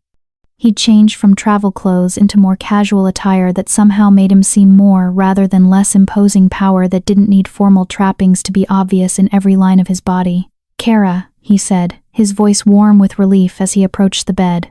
How are you feeling?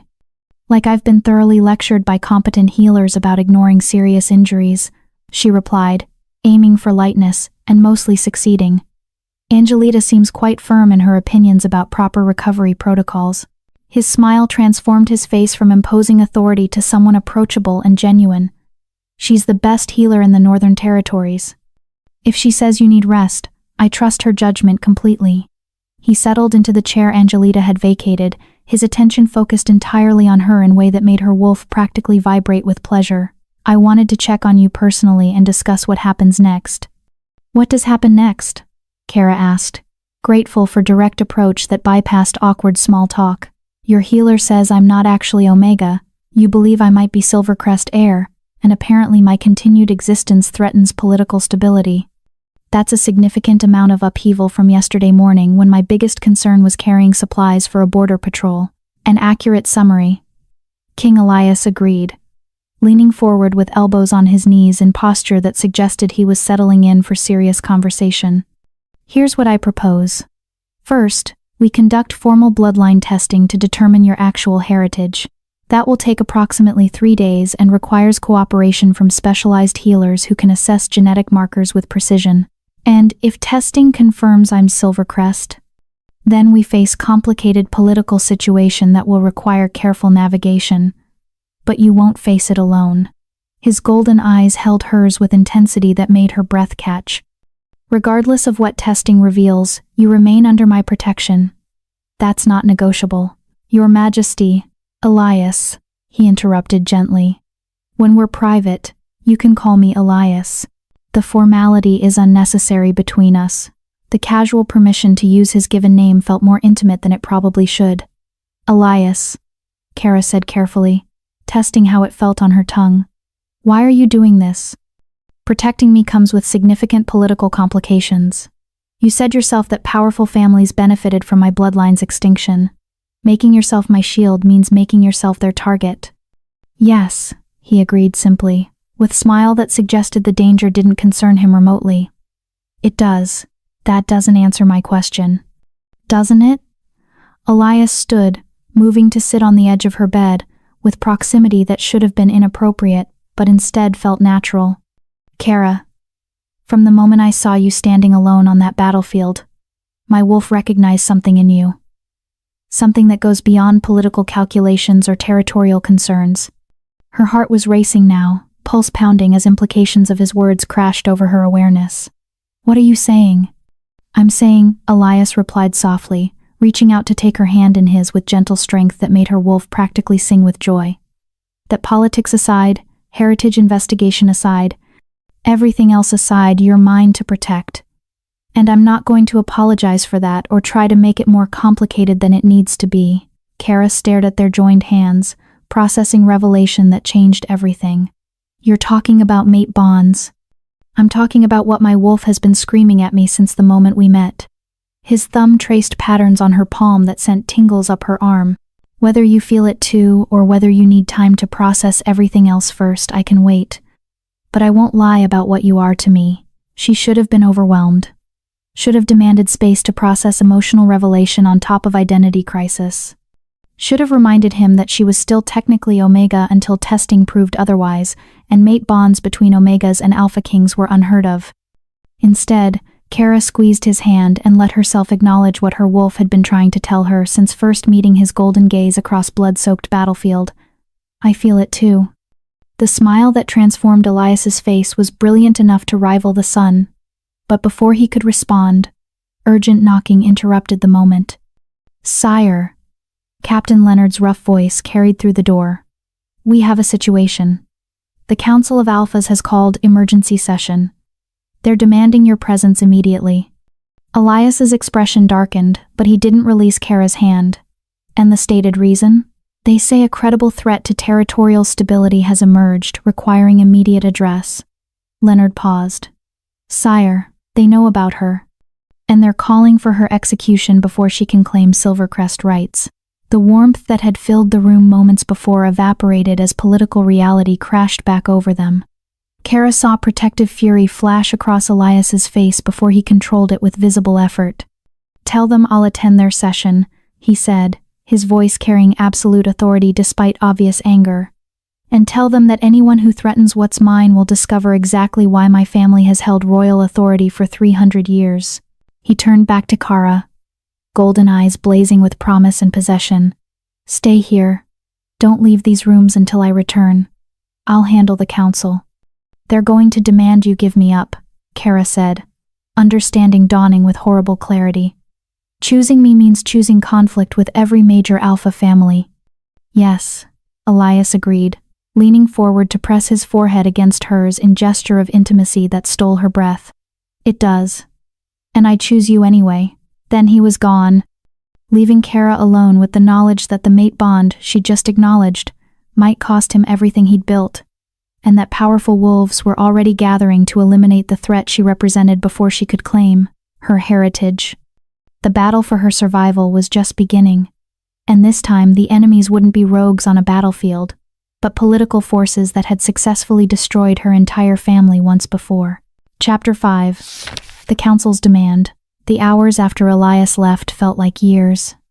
Kara paced the luxurious rooms that had become her gilded cage, her mind racing through scenarios that grew progressively darker with each passing minute.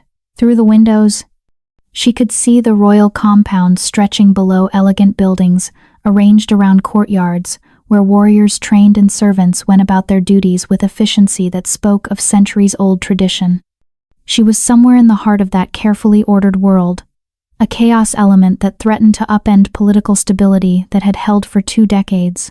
Angelita returned twice to check her wounds and bring food that Kara barely touched. The healer's worried glances suggested she understood exactly what was happening and disapproved of Kara being left alone with her thoughts during such crisis. "He'll protect you," Angelita said during her second visit, settling beside Kara on the window seat where she'd been watching the compound's activities with hollow attention. "His Majesty doesn't make promises he can't keep. What if protecting me costs him everything?" Kara asked quietly, voicing the fear that had been growing since Leonard's announcement. "The Council of Alphas, that's every major territorial leader, isn't it? If they unite against him..." "They won't," Angelita interrupted with certainty that seemed unshakable. "Oh, they'll bluster and threaten and make demands. But when it comes down to actual confrontation with King Elias, most of them will remember why his family has held royal authority for 3 centuries. They're not invincible, but they're close enough that smart wolves don't challenge them without overwhelming cause. And if they decide I'm overwhelming cause," Angelita's expression grew serious, "then we discover whether prophecies about high alphas uniting territories were metaphor or prediction. Because if you truly are what everyone suspects, you're not just a political inconvenience to be eliminated. You're a fundamental shift in pack dynamics that no amount of council authority can suppress permanently." The conviction in her voice should have been comforting. Instead, it reinforced how much pressure was building around Kara's existence forces that would eventually demand resolution one way or another. As afternoon shifted toward evening, Bridget arrived with fresh clothes and apologetic expression. His Majesty sent instructions. The council has demanded your presence at their session. Kara's stomach dropped. They want to confront me directly?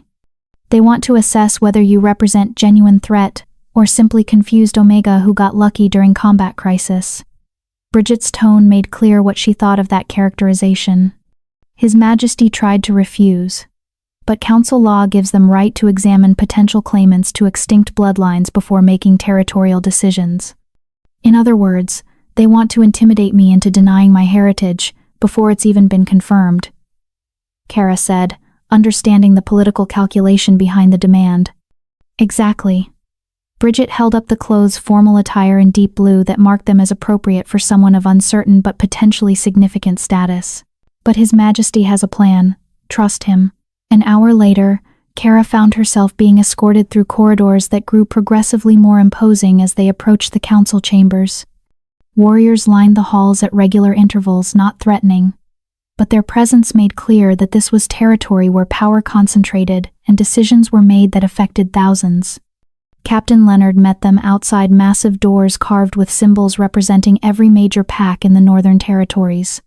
His scarred face was grim, but not unsympathetic as he studied Kara's appearance. You look appropriately dignified, he said with approval. Remember, you don't have to answer questions you're uncomfortable with. His Majesty will intervene if they push too hard. Your job is simply to be yourself and let them see you're not some political manipulator trying to exploit ancient bloodlines for personal gain. Just myself, Kara repeated, wishing that instruction felt more achievable. The problem is, I'm not sure who that is anymore. Then show them the wolf who survived impossible odds and fought with honor even when abandoned by her own pack, Leonard said firmly. That's more than enough. The doors opened, revealing a circular chamber designed to emphasize equality among territorial leaders while simultaneously making clear that this was space where serious matters were decided. 7 alphas sat in high-back chairs arranged around a central floor, where Kara was clearly meant to stand, positioning that would force her to turn constantly to address different speakers, keeping her literally and figuratively off balance. King Elias occupied the chair directly opposite the entrance, his golden eyes tracking her approach with intensity that felt like physical touch across the distance. On his right sat an older male with silver hair and expression of calculated neutrality. On his left, a female alpha whose amber eyes studied Kara, with assessment that suggested she was cataloging weaknesses for later exploitation.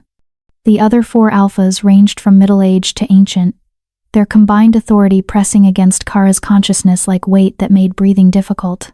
These were wolves who commanded thousands, whose decisions shaped territorial politics across the continent, and they were all focused entirely on her. Kara Lawrence, said the silver-haired alpha on Elias's right, his voice carrying formal authority that marked him as council speaker. I am Joshua Padilla, alpha of West March Territory and current council chair. You've been summoned to address questions regarding your heritage and potential claims to extinct bloodlines. Kara moved to the center of the chamber, forcing herself to stand straight despite exhaustion and intimidation that threatened to buckle her knees. I understand, Alpha Padilla. Let's begin with basics, said the female alpha on Elias's left, her tone suggesting she'd already formed conclusions and was simply going through motions. You claim to be Silvercrest heir? I claim nothing, Kara replied carefully, remembering Leonard's advice about not being pushed into positions she hadn't actually taken. King Elias suspects I may have Silvercrest heritage based on combat capabilities I demonstrated. Formal testing hasn't been completed, but you don't deny the possibility, pressed another alpha younger male with calculating eyes that reminded Kara uncomfortably of Alpha Darling. I don't know enough to deny or confirm anything, Kara said honestly. Until 3 days ago, I believed I was Omega with normal heritage. Recent events have suggested that belief may have been incorrect, but I'm not making claims about bloodlines I can't prove. How convenient, the female alpha said coldly. Demonstrate impossible capabilities, accept royal protection, but avoid actually claiming rights that would trigger legitimate challenges to your status. That's enough, Luella, Elias said quietly. But his voice carried power that made the female Alpha Luella subside with visible reluctance. Kara isn't playing political games. She's processing discovery that her entire life may have been built on deceptions designed by others for purposes she's still uncovering. And you're certain those deceptions exist?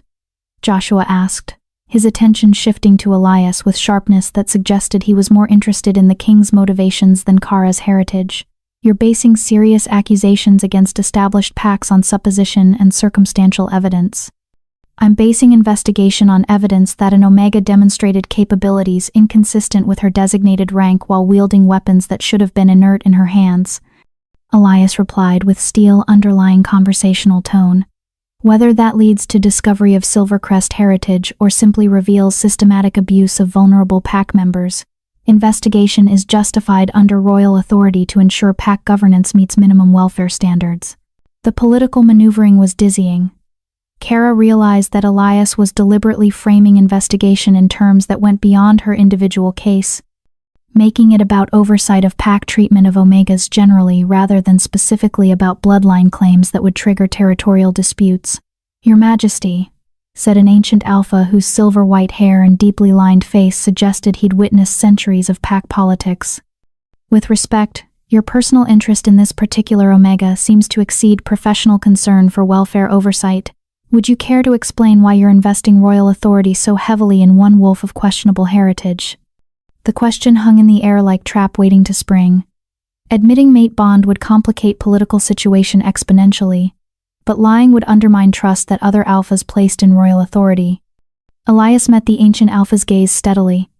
"My interest in Kara's welfare is both professional and personal. My wolf recognized something in her that transcends political calculations. Whether that recognition proves accurate regarding bloodline heritage remains to be seen. But I won't apologize for following instincts that have guided my family's rule successfully for 3 centuries. He's claiming mate bond," Luella said flatly, her amber eyes narrowing. "You're telling this council that you've bonded with an Omega of completely unknown heritage, potentially complicating territorial politics for personal attachment. I'm telling this council that I'm investigating serious questions about pack governance and welfare oversight," Elias corrected firmly. "My personal feelings about Kara don't change the validity of those questions or my authority to pursue answers. But they do change your objectivity," Joshua observed quietly. "If you've bonded with her, you have vested interest in discovering heritage that justifies that bond. An Omega mate would be problematic for royal succession, but a Silvercrest heir would be quite different matter." The political calculation was laid bare with brutal clarity. If Kara proved to be Omega, Elias's mate choice would be seen as weakness that undermined his authority. But if she proved to be Alpha bloodline, suddenly the bond became strategic alliance that strengthened rather than compromised his position. "My objectivity remains intact," Elias said coldly. "But since Council seems concerned about potential conflicts of interest, I'm willing to accept third-party oversight of heritage testing. Choose your own healers to verify results. I'll cooperate fully with whatever validation process you deem necessary." The offer surprised several council members, their expressions shifting from hostile suspicion to calculation as they reassessed what Elias was proposing. "You'd allow council-appointed healers to conduct testing?" Joshua asked carefully. "Without royal interference or attempts to influence results?" "Completely independent verification," Elias confirmed. "I want answers about Kara's heritage, not confirmation of conclusions I've already reached. If testing proves she's simply Omega with unusual stress response capabilities, I'll accept those results and adjust accordingly." "And if testing proves Silvercrest heritage?" the ancient Alpha asked. "What then?" "Then we address territorial complications that arise from legitimate heir survival using established legal frameworks for resolving bloodline succession disputes," Elias replied. "The same frameworks that were supposedly applied when Silvercrest was declared extinct." "Those frameworks assumed complete extinction," Luella said sharply. "They weren't designed to address scenarios where heirs survived in hiding for 2 decades before suddenly surfacing with convenient royal protection." "Nothing about this is convenient," Kara said, her voice cutting through political debate with frustration she could no longer contain. "I didn't ask to discover my entire life was built on lies. I didn't choose to survive combat that killed trained warriors. And I certainly didn't plan to become political inconvenience that powerful alphas want eliminated before I complicate their comfortable territorial arrangements. The chamber fell silent as council members turned their full attention to her. Kara forced herself to meet their gazes one by one, refusing to show the fear that threatened to choke her. I don't know if I'm Silvercrest, she continued, her voice steady despite her racing heart. I don't know if I'm actually Omega or if my rank was deliberately suppressed for political convenience. What I do know is that people died on that battlefield because Pax decided some lives were worth saving and others weren't. And I know that I survived because something inside me refused to accept that assessment. A pretty speech, Luella said dismissively. But it doesn't address the fundamental question. If you are Silvercrest, what do you intend to do with that heritage? Will you demand return of territories? Challenge existing authority? Claim rights that have been considered settled for 20 years? I don't know, Kara admitted. Because until I understand what was done to my family and why, I can't make informed decisions about anything. But I think I deserve the chance to find those answers before being executed for representing theoretical threat to political stability. No one is suggesting execution, Joshua said, though his tone suggested that option had definitely been discussed before Kara's arrival. Aren't you? Kara challenged, surprising herself with her boldness. Alpha Padilla, you summoned me here to assess whether I'm a genuine threat. That assessment only matters if you're considering eliminating threats you identify. So let's dispense with polite fiction. This council wants to know if killing me now will be easier than dealing with complications my survival represents. The blunt acknowledgement of unspoken subtext sent ripples of reaction through the council members. Several looked uncomfortable, while others showed grudging respect for her directness. You're remarkably perceptive for someone raised as Omega, the ancient Alpha observed with something approaching approval. That kind of political instinct isn't taught. It's inherited, or developed through years of learning to read subtle cues, because survival depended on understanding what powerful people wanted before they had to say it explicitly, Kara countered. Omegas become very good at reading dominance dynamics. It's how we avoid getting killed for inconveniencing our betters. Elias's expression flickered with something that might have been pain, as her words highlighted exactly how thoroughly her life had been constrained by rank designation that may have been deliberately false. I propose compromise, Joshua said, into the weighted silence. We allow independent heritage testing as His Majesty suggests, with council oversight to ensure validity. Testing takes 3 days, during which time Kara remains under royal protection in secure location where she can't be influenced or threatened by parties with vested interests in particular outcomes. And after testing? Luella pressed. What happens when results confirm or deny Silvercrest heritage? If testing confirms Omega status with unusual abilities, she returns to her pack with council recommendation that her capabilities be properly developed rather than suppressed. Joshua replied, his tone suggesting he'd been planning this compromise for some time. If testing confirms Alpha bloodline unconnected to Silvercrest, similar arrangement applies with opportunity for rank reclassification. And if testing confirms Silvercrest heritage? The ancient Alpha asked quietly. Joshua's expression grew serious. Then we convene formal bloodline tribunal to address territorial claims and succession rights according to established legal frameworks. But, he raised his voice as several council members started to object. Any decisions made regarding territorial adjustments would be implemented gradually over a period of years rather than immediately, allowing affected families time to prepare for transitions. It was an elegant political solution that gave everyone something they wanted while avoiding immediate crisis. Kara would get her answers. Elias would get validation for his investigation, and the council would get time to prepare for complications rather than facing immediate upheaval. I can accept those terms, Elias said carefully, provided the council guarantees Kara's safety during testing period and commits to accepting whatever results emerge from independent verification. Agreed, Joshua said, looking around the chamber for confirmation. One by one, the other alphas nodded, some with obvious reluctance, but all apparently accepting that this compromise was better than immediate confrontation with royal authority. There's one more condition, the ancient alpha said, his piercing gaze fixed on Kara. Before we commit to this process, I want to see what you can do. Demonstrate the capabilities that convinced His Majesty you're worth protecting." "I'm injured," Kara protested.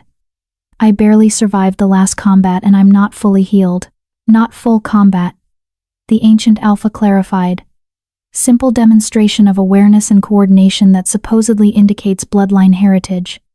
If you truly possess Silvercrest capabilities, you should be able to display them under controlled conditions without risk of serious injury." Kara looked to Elias, who was clearly struggling between protective instinct and political necessity. Finally, he nodded slightly. "A demonstration only, no actual combat. And if she shows signs of distress, it stops immediately."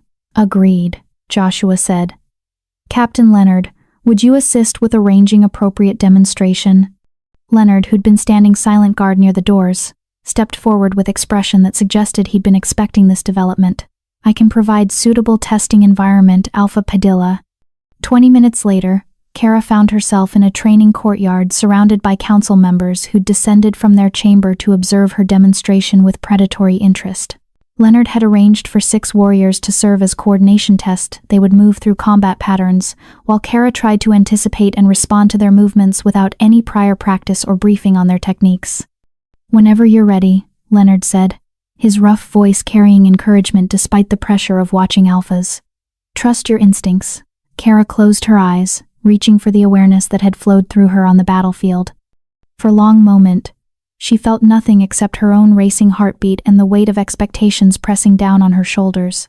Then, like switch being flipped, awareness crashed through her consciousness with force that stole her breath.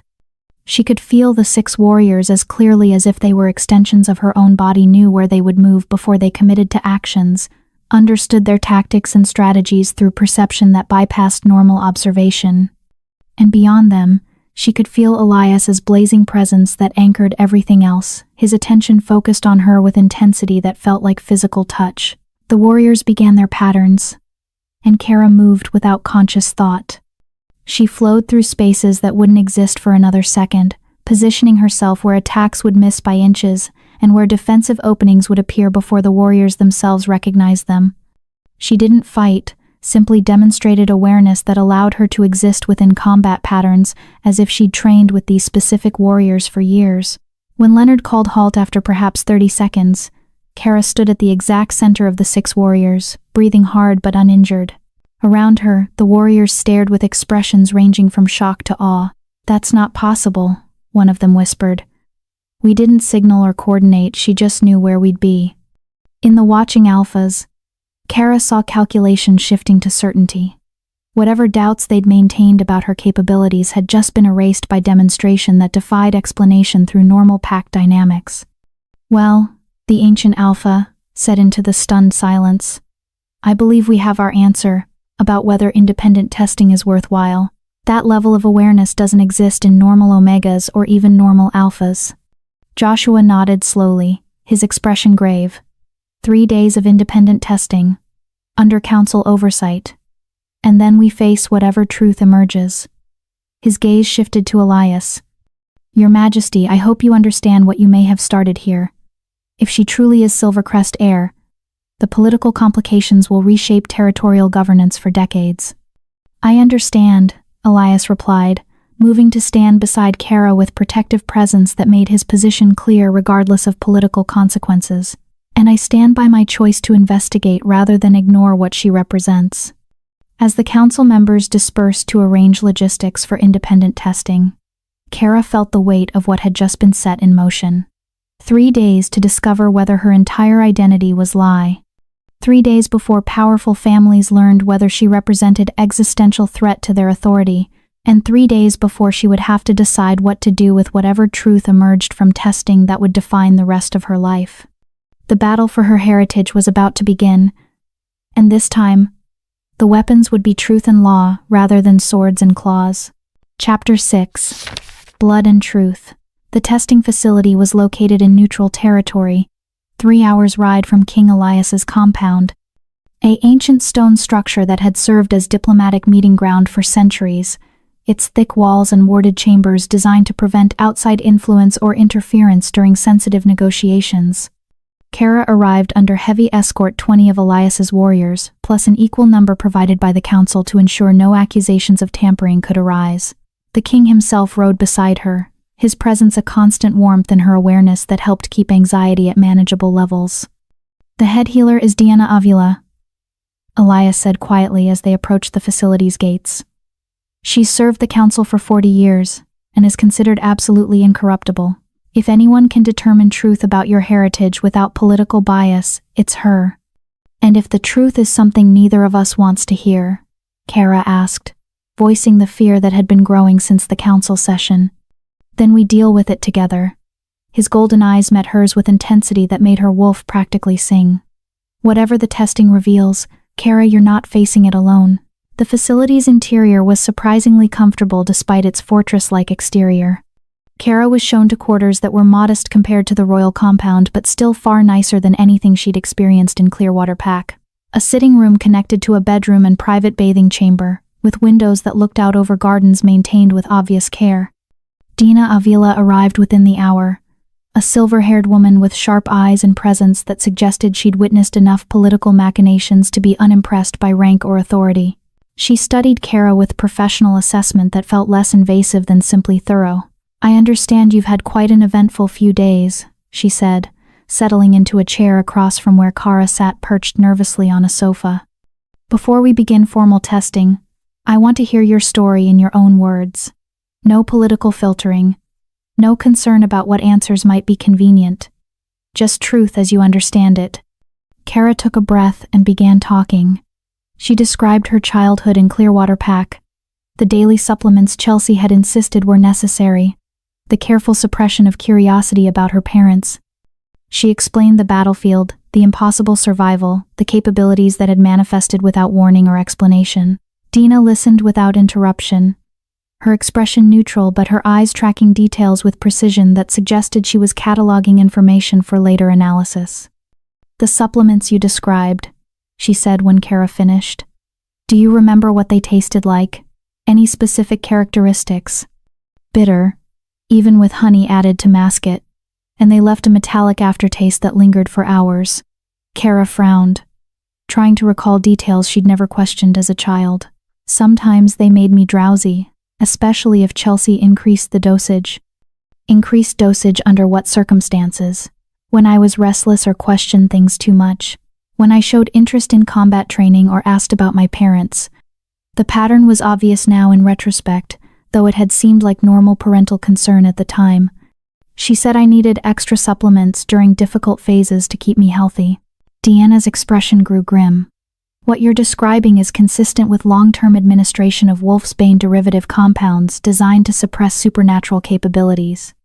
The dosage would need to be carefully calibrated. Too much would cause permanent damage, too little would allow manifestation of abilities being suppressed." "So it's true," Kara whispered. "Chelsea really was deliberately keeping me weak." "It appears so. But that raises an interesting question: who taught her the proper dosages? Wolfsbane suppression requires expertise most common pack members don't possess. Someone with extensive knowledge of bloodline genetics and pharmaceutical applications would have needed to provide ongoing guidance." The implication was chilling. Chelsea hadn't acted alone in suppressing Kara's capabilities. Someone with sophisticated knowledge had been directing her efforts, ensuring the suppression was effective without being obviously harmful. "Can you determine who that someone was through the testing?" Kara asked. "Possibly. If the compounds left traceable markers in your system, we might be able to identify their specific formulation. That information could point toward particular healers or pharmaceutical specialists who had access to necessary expertise." Deanna stood, gesturing for Kara to follow. "But first, let's establish your actual bloodline heritage. Everything else builds from that foundation." The testing chamber was circular, its walls carved with symbols that Kara didn't recognize but that made her skin prickle with awareness of power. At the center stood a raised platform surrounded by channels cut into the stone floor designed, Dina explained, to contain and direct bloodline energy during testing procedures. "The process is uncomfortable but not dangerous," Dina said, guiding Kara to stand at the platform's center. "I'll take a blood sample and introduce it to reagents that respond to specific genetic markers." The patterns that form will indicate your bloodline heritage with precision that can't be falsified or manipulated. How long does it take? The initial reaction occurs within minutes. Full analysis requires several hours as different reagents are tested in sequence. Deanna prepared a blade with practiced efficiency. Are you ready? Kara nodded, watching as the healer made a precise cut across her palm that stung sharply. Blood welled up, darker than she expected, and Deanna collected it in a crystal vial that seemed to shimmer with internal light. The healer added the first reagent, a silver liquid that mixed with Kara's blood and began to glow with intensity that made her squint against the brightness. Deanna poured the mixture into the channels carved in the floor, and it flowed outward in patterns that resembled tree branches spreading from a central trunk. Interesting, Deanna murmured, studying the patterns with frown of concentration. Very interesting indeed. What does it mean? Kara asked, trying to decipher meaning from shapes that seemed to shift and change as she watched. It means your bloodline is significantly more complex than simple Omega or even basic Alpha heritage. Deanna added a second reagent, this one gold, and watched as new patterns formed overlaying the first. You're carrying markers from multiple noble lines, which suggests your ancestry includes deliberate breeding for specific capabilities. Multiple lines? I don't understand. Noble families occasionally arrange marriages to combine bloodline strengths, creating offspring with enhanced capabilities from both parents. Deanna added a third reagent, and the pattern suddenly blazed with silver-white light so intense that both women had to look away. But what you're showing is unprecedented. At least 4 distinct noble bloodlines with dominant expression, rather than recessive traits. Is that unusual? Unusual doesn't begin to cover it. Most wolves carry noble markers in recessive form present but not expressed. What you're showing suggests all 4 lines are actively manifesting, which should be genetically impossible without. Deanna trailed off, her expression shifting from professional interest to something approaching shock. Without what? Kara pressed. Without the Silvercrest breeding protocols. Deanna's voice had gone quiet with what might have been awe or might have been fear. They were the only family that developed methodology for ensuring multiple noble bloodlines expressed dominantly in offspring. They used it to create warriors with combined capabilities that transcended what any single bloodline could produce. The silver-white light in the channels began to form recognizable shapes, symbols that matched carvings on the chamber walls. Deanna moved around the platform, studying the patterns with intensity that suggested she was seeing something of profound significance. These markers, she said finally, pointing to a cluster of symbols that pulsed with particularly bright light. These are Silvercrest primary genetic signatures. There's no question about your heritage. You're directly descended from the main bloodline, probably no more than 1 or 2 generations removed from the last acknowledged family members. Kara's legs suddenly felt weak, forcing her to sit down on the platform despite Deanna's protest about disrupting the testing patterns. Everything she'd suspected, every impossible theory that had seemed too dramatic to believe, all of it confirmed by blood that didn't lie. So I really am Silvercrest heir, she whispered. You're more than that. Deanna knelt beside the patterns, tracing one particularly complex symbol with her finger. This marker here, it indicates high alpha potential. The genetic capability to perceive and integrate pack bonds across multiple territories. Combined with your other bloodline expressions, you're not just an heir to an extinct noble house. You're potentially the most powerful wolf born in the last 2 centuries. The weight of that revelation pressed down on Kara like physical force. She'd gone from anonymous Omega to potential high alpha in less than a week, and her mind struggled to process implications that seemed to expand exponentially with each new piece of information. What does that mean practically? She managed to ask. Being high alpha? It means you have genetic capability to unite all northern territories under single pack bond, creating cohesive governance structure that transcends traditional pack divisions. Deanna sat back on her heels, studying Kara with expression that mingled respect and concern. The Silvercrest were prophesied to produce such a wolf, eventually one who could end the territorial conflicts and power struggles that have plagued our people for centuries. Most thought it was metaphor or wishful thinking. But your bloodline markers suggest the prophecy was literal prediction of genetic development. I don't want to unite territories, Kara protested. I just want to understand who I am and what happened to my family. What you want may be irrelevant, Deanna said gently. Your existence threatens political structures that powerful families have spent decades establishing. They eliminated your bloodline once to prevent exactly this scenario. Now that you've survived and been identified, they'll face choice between accepting fundamental change to territorial governance or attempting to eliminate you before you can claim your heritage. The council promised me safety during testing. The council promised you 3 days. After that, Dina shrugged expressively. Political promises are only as reliable as the convenience they serve. Once these results are reported, you become existential threat to families who control vast territories and resources. Some will seek alliance with you, hoping to benefit from association with potential high alpha. Others will seek your death with every resource they can mobilize. The brutal assessment of her situation made Kara's stomach twist with anxiety that bordered on nausea. What about King Elias? He promised to protect me. His Majesty can protect you from direct assault, and probably from most assassination attempts. But he can't protect you from political maneuvering that could isolate him from other territorial leaders and undermine his authority. Deanna's expression softened slightly, though I suspect he'll try regardless of cost. The mate bond between you is already partially formed. Even if you haven't completed the bonding ritual, his wolf won't allow him to abandon you even if political calculation suggested it was wise. How do you know about the mate bond? I'm a healer with 40 years' experience assessing supernatural bonds.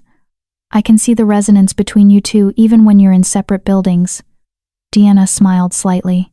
Besides, the way he looks at you would make it obvious even to completely non-supernatural observers. The man is utterly devoted, which is both beautiful and potentially catastrophic for territorial politics. Before Kara could formulate response to that assessment, urgent knocking interrupted their conversation. One of the council guards entered, his expression grim. Healer Avila, we have a situation. A delegation has arrived, demanding immediate access to the testing subject. They claim she's stolen property that was removed from their territory without proper authorization. Deanna's expression darkened. Who's making such absurd claim? Alpha Darling of Clearwater Pack. Accompanied by 10 warriors and a legal representative prepared to argue pack sovereignty before council oversight, Kara felt ice run through her veins. Darling had apparently decided that allowing council testing was too risky, better to reclaim her under legal pretense and deal with consequences later than to allow testing that would confirm heritage, making her untouchable under territorial law. Tell them testing is in progress and cannot be interrupted, Deanna said firmly. Council authority supersedes pack territorial claims during sanctioned heritage verification. They're prepared to contest that interpretation, Healer. Their legal representative is citing precedents where pack sovereignty took priority over. I don't care what precedents they're citing, Deanna interrupted, her voice taking on steel that suggested she wasn't impressed by legal maneuvering. This facility is under council protection during testing procedures. If they want to challenge that protection, they can take their arguments to formal tribunal after testing concludes. Yes, Healer. The guard hesitated. However, they've also brought what they claim is evidence that the testing subject was deliberately concealing noble heritage to avoid pack obligations. They're suggesting she's complicit in fraud rather than victim of suppression. The political calculation was clever and vicious. If Darling could establish that Kara had known about her heritage and concealed it deliberately, he could argue she'd violated pack law and forfeited protection normally afforded to noble bloodlines. It would reframe her from victim to criminal, undermining sympathy that might otherwise prevent her elimination. That's a lie, Kara said, anger cutting through fear. I didn't know anything about my heritage until 3 days ago. How could I conceal what I didn't know existed? Logic won't matter if they can create enough doubt to justify challenging council protection, Deanna said grimly. She turned to the guard. Where is King Elias currently? In the diplomatic wing with Captain Leonard, dealing with separate delegation from families whose territories include former Silvercrest lands. They're demanding advance notice of testing results to prepare legal challenges if needed. Political forces were mobilizing faster than anyone had anticipated, Kara realized. Multiple families apparently coordinating efforts to either control or eliminate threats she represented before testing could conclusively prove her heritage and rights. We need to accelerate the testing, Deanna decided. Get me the remaining reagents immediately. If we can complete full bloodline analysis before Darling's legal maneuvering gains traction, Council will have harder time justifying any interference with established heritage rights. As the guard hurried off to fetch supplies, Deanna turned back to Kara with expression that mingled determination and concern. What happens in the next few hours will likely determine whether you survive this situation or become another convenient casualty in territorial politics. I need you to trust me completely and follow my instructions precisely. Can you do that? Kara thought about the blood patterns still glowing in the floor channels, proof of heritage she'd never suspected she possessed. She thought about Elias fighting political battles to protect her while she stood in this chamber discovering truths that would reshape territorial governance. And she thought about her parents, who'd apparently died trying to keep her safe from exactly the forces now gathering to eliminate her before she could claim what was rightfully hers. Yes, she said clearly, meeting Deanna's eyes with resolve that surprised her. Tell me what you need. I need you to access your full capabilities without reservation or fear. The final testing requires active expression of bloodline markers, which means deliberately triggering the abilities that manifested during combat. Deanna began preparing additional reagents with practice speed. Can you recreate the awareness state you experienced on the battlefield? I think so. It came naturally when I needed it. Good, because we're about to need it desperately. Deanna glanced toward the door where sounds of raised voices suggested Darling's delegation was arguing with guards about access. Whatever happens in the next few minutes, stay focused on the testing. Let Council guards and His Majesty handle political confrontation. Your job is proving beyond any doubt that you're exactly what your blood says you are. Kara closed her eyes, reaching for the awareness that had saved her life multiple times already. For a moment she felt only anxiety and exhaustion threatening to overwhelm her concentration. Then, like dawn breaking across a dark horizon, power flooded through her consciousness with force that made her gasp aloud. She could feel everyone in the facility, council guards and Elias's warriors, political delegations and healers' assistants, all of them blazing in her awareness with clarity that transcended normal pack sense. She could perceive their emotional states, their tactical positioning, their relationships to each other through bonds both pack-based and personal. And at the center of everything, she felt Elias as a sun around which lesser lights orbited. His attention was focused entirely on the confrontation with territorial families, but underneath that surface concentration, she could sense his awareness of her constant monitoring that suggested he was ready to abandon diplomacy in an instant if she appeared threatened. Magnificent, Deanna breathed, watching as the blood patterns in the floor channels blazed with silver-white light that filled the chamber. You're accessing high alpha awareness naturally, without training or formal development of capabilities. This level of instinctive expression. She shook her head in wonder. The council won't be able to deny your heritage, not with this evidence.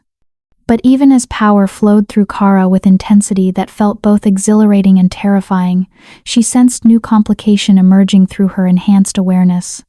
Someone was approaching the facility from outside, multiple someones, moving with coordination that spoke of military precision rather than political delegation.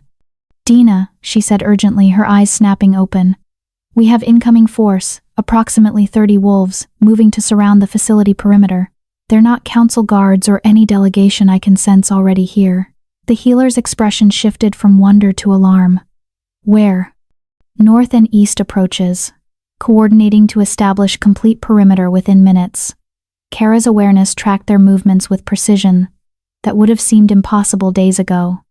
They're carrying, I don't know how I know this, but they're carrying silver chains and suppression compounds. They're planning to breach the facility and take me by force. Deanna moved with speed that belied her age, running to the chamber entrance and shouting for guards. Breach attempt in progress. Secure all entrances and get His Majesty here immediately. Through her enhanced awareness, Kara felt Elias's attention snap toward her location with focus so intense it felt like physical touch across the distance. His alarm blazed through their developing bond, followed immediately by protective fury that made her wolf whimper with mixture of fear and satisfaction. The battle for her heritage was about to become literal rather than political, and this time, the enemies weren't rogues, driven by instinct, but coordinated forces prepared to eliminate a threat they'd thought destroyed 2 decades ago. The Silvercrest bloodline had survived extinction once. Whether it could survive the second attempt would be determined in the next few minutes and might depend on capabilities Kara barely understood, let alone controlled. Chapter 7. Silver Chains and Savage Hearts. The testing chamber's door burst open as Captain Leonard arrived with 6 warriors, their weapons already drawn and expressions grim with combat readiness. Behind them came Elias, his golden eyes blazing with fury that made the temperature in the room seem to drop despite the power radiating from his frame. "How many?" he demanded, his attention fixed on Kara with intensity that made her breath catch despite the crisis unfolding around them. 30 that I can sense clearly," Kara replied, her awareness still tracking the approaching force with precision that surprised her. "They're splitting into 3 groups, 10 approaching main entrance, 10 moving to secure rear exits, and 10 positioning to breach through the east garden wall." "You can sense their tactical deployment from inside this chamber?" Leonard asked, his scarred face showing shock that suggested such capability exceeded even his understanding of supernatural abilities. "I can sense everyone within approximately half a mile," Kara admitted, realizing only as she spoke how unprecedented that range must be. "Their positions, emotional states, and basic intentions are all clear in my awareness." Elias and Leonard exchanged glances, weighted with meaning she couldn't quite decipher. "That's high alpha sensing at levels that usually require decades of development," Elias said quietly. "You're manifesting capabilities instinctively that most wolves never achieve even with extensive training. We can discuss her impressive talents after we've dealt with immediate threat," Deanna said sharply, moving to stand beside Kara with protective stance that suggested the healer was prepared to fight despite her advanced age and non-warrior status. "Who sent them? Which family is desperate enough to breach council-protected facility?" Through her enhanced awareness, Kara perceived something that made her stomach drop with horrible understanding. "They're not from a single pack. The force includes wolves from at least 3 different territories, coordinated by someone outside the normal pack hierarchy. Mercenaries." Leonard spat the word like a curse. "Wolves who've abandoned pack bonds in exchange for coin and the freedom to operate outside territorial law. Led by someone with extensive knowledge of facility layout and security protocols," Elias added, his expression darkening further. "This isn't opportunistic attack. It's coordinated assault by forces that have been planning and preparing specifically for this scenario. They knew I'd be here," Kara said, understanding crystallizing with chilling clarity. "Someone on the council or someone with access to council information told them exactly where and when to find me most vulnerable." The implications rippled through the room like shockwave. If council security had been compromised, then nowhere under official protection would be truly safe. Political forces opposed to Kara's survival had apparently decided that eliminating her was worth the risk of violating diplomatic protocols and challenging royal authority directly. "Sire," Leonard said urgently, "we need to evacuate her to more secure location immediately. This facility wasn't designed to withstand sustained assault by forces that size." "Agreed." Elias moved to Kara's side, his proximity making her wolf practically vibrate with mixture of fear and desire that was thoroughly inappropriate given their circumstances. "But we'll need to fight our way through perimeter they're establishing. Can you maintain your awareness during movement and combat?" "I think so. It feels natural now that it's activated." Kara stood from the platform, noting distantly that the blood patterns in the floor channels were still glowing with silver-white light that pulsed in rhythm with her heartbeat. "But I don't have weapons or combat training beyond what manifested instinctively during the battlefield crisis." "You won't need weapons if you can provide tactical intelligence during engagement," Leonard said, already moving toward the door with efficiency that spoke of extensive combat experience. "Your role is staying alive and telling us where enemies are positioned. We'll handle the actual fighting."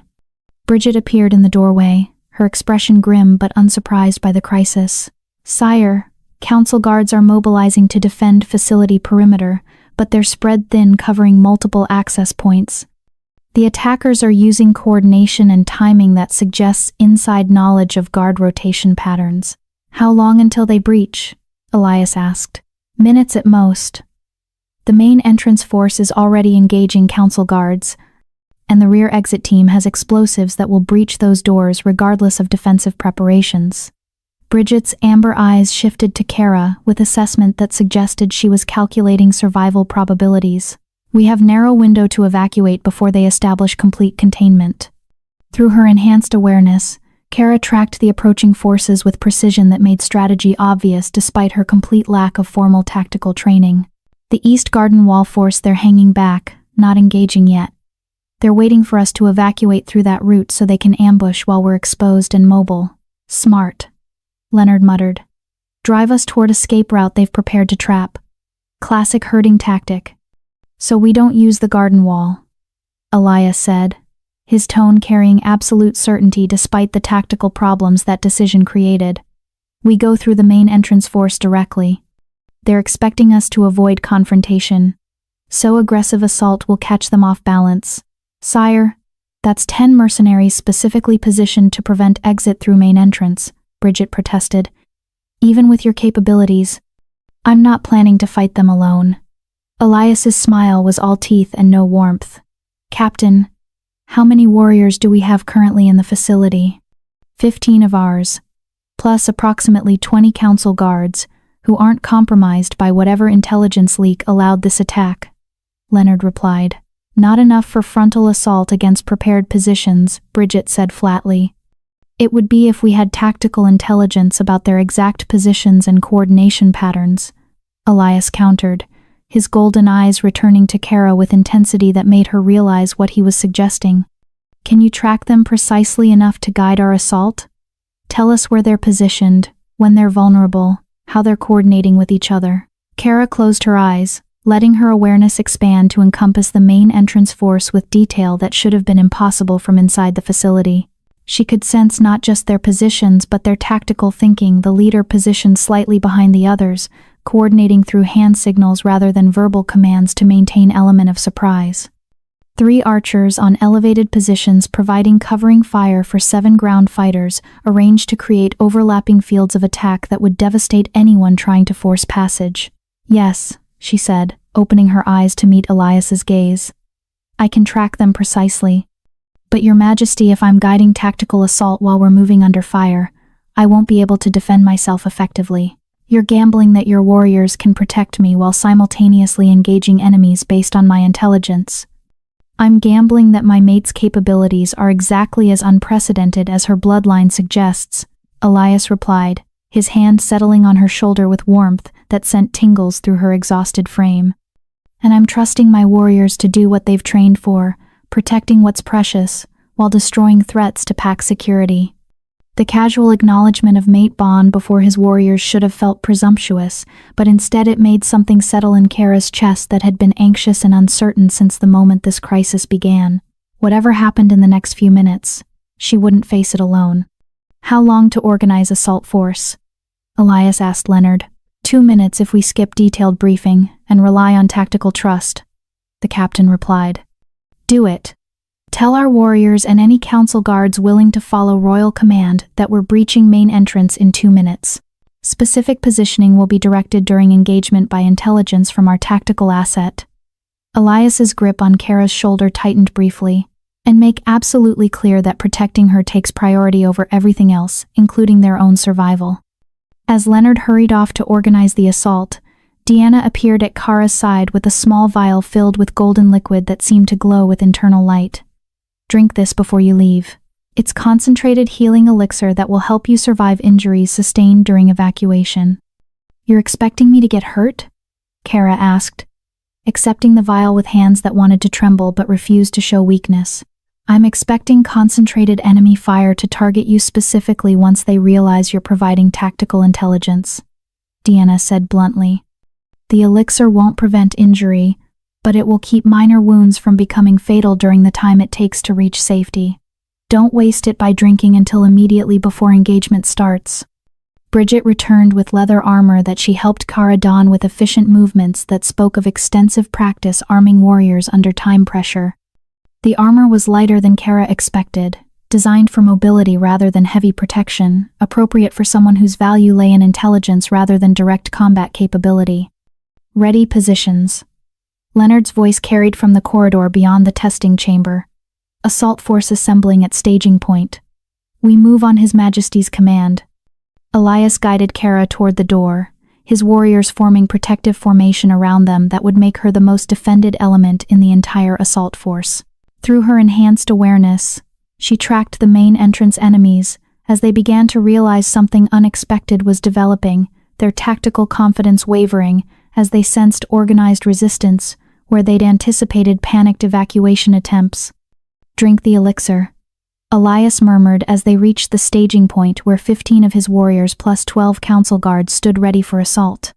"And remember, you're not here to fight. You're here to see what others can't. And tell us how to exploit that knowledge." Kara drank the golden liquid, feeling warmth spread through her system with speed that suggested powerful magic in its formulation. Her lingering injuries from the battlefield encounter suddenly felt less urgent, pain fading to manageable background awareness rather than sharp distraction. "Main entrance force," she said, closing her eyes to focus her awareness with precision the assault would require. 10 mercenaries total. 3 archers positioned on the upper colonnade east, center, and west positions, providing overlapping fields of fire. 7 ground fighters arranged in 2-layer defense. Front line of 4 creating shield wall across the entrance. Second line of 3 positioned to exploit openings and prevent breakthrough even if front line is breached. "Coordination method?" Leonard asked tersely. "Hand signals from leader positioned behind second line. He's the tactical brain, eliminate him, and the others will lose cohesion." Kara opened her eyes, meeting Leonard's gaze. "But he's protected by positioning that makes direct assault extremely difficult. You'd need to breach both defensive lines to reach him. Or we bypass ground forces entirely and eliminate the tactical coordinator first," Elias said, his tone carrying satisfaction that suggested he'd just identified solution to their problem. "Bridget, you're our best archer. Can you eliminate the coordinator from inside the facility if given precise location?" "If I have clear line of sight and exact positioning, yes, sire," Bridget replied. "Then we create that opportunity." Elias turned to his assembled warriors. "Standard breach assault with modification. Captain Leonard leads ground force against front defensive line with objective of forcing their attention downward and forward. While they're engaged, Bridget eliminates tactical coordinator from elevated position inside facility. Once coordinator is down, Kara will guide us through exploiting confusion in their remaining forces." It was elegant strategy that transformed Kara's unprecedented awareness into tactical weapon rather than passive intelligence gathering, but it depended on split-second timing and absolute trust in capabilities she barely understood herself. "One more complication," Kara said, her awareness tracking new development that changed their tactical situation. "The East Garden Wall force they're moving. They've realized we're not evacuating through that route, and they're repositioning to reinforce main entrance defenders." "How long until they arrive?" Elias demanded. 3 minutes. Maybe 4 if we're lucky. Kara's enhanced perception tracked their movement with precision that still amazed her. "If we're still engaged with main entrance force when reinforcements arrive, we'll be trapped between 2 enemy groups with nowhere to retreat. Then we breach fast and hard. Eliminate resistance before reinforcements can complicate engagement," Leonard said grimly. "No holding back, no mercy for mercenaries who chose to attack council-protected facility. We go through them like they're not even there." "Positions," Elias commanded, and 35 warriors moved with coordinated efficiency that spoke of absolute trust in their commanders. Kara found herself at the center of protective formation with Elias on one side and 2 massive warriors whose size suggested they were specifically chosen to serve as physical shields if necessary. Through the facility corridors, she could hear sounds of combat as council guards engaged the main entrance force, shouts and clash of weapons that meant the battle had truly begun. "Bridget, prepare your shot," Elias ordered. "Kara will guide you to the coordinator's exact position. Everyone else 30 seconds until we breach. Make every strike count." Kara closed her eyes again, her awareness focusing with laser precision on the tactical coordinator positioned behind the main entrance defenders. She could sense his confidence faltering as he realized the facility's defenders were organizing coordinated response rather than panicking as expected. Could feel his attention shifting between multiple tactical concerns, trying to adjust his force's positioning to account for developments his intelligence hadn't predicted. "He's moved slightly," she told Bridget quietly. 3 feet east of center position, partially concealed behind stone pillar but exposing his left shoulder and head to sightline from our current elevation. I see him, Bridget confirmed, her bow already drawn with arrow nocked and ready. Waiting for your signal, sire. Breach in 10 seconds, Elias said, his power beginning to manifest visibly as golden light flickered along his skin. 9, 8, 7. Kara's awareness tracked everything simultaneously, the countdown, the reinforcements racing to arrive before Breach could succeed. The tactical coordinator's growing alarm as he sensed something was wrong with his carefully planned ambush. The absolute focus of warriors surrounding her as they prepared to risk everything for her survival. 3, 2, 1. Breach. Leonard's ground force exploded through the facility's main doors with force that caught the entrance defenders completely off guard. The front defensive line barely had time to raise weapons before they were engaging warriors whose fury and skill exceeded anything their mercenary experience had prepared them for. In the chaos of that first exchange, Bridget's arrow flew true and deadly. Kara sensed the tactical coordinator's shock in the instant before the arrow took him through the throat, his carefully maintained composure shattering into death rattle that no one else could hear over the combat din. Coordinator down, she reported to Elias. Remaining forces losing cohesion now. What followed was brutal and efficient. Without central coordination, the entrance defenders fought as individuals rather than cohesive unit. Leonard's warriors exploited every opening Kara identified, her awareness guiding them to vulnerabilities that appeared for split seconds before closing again.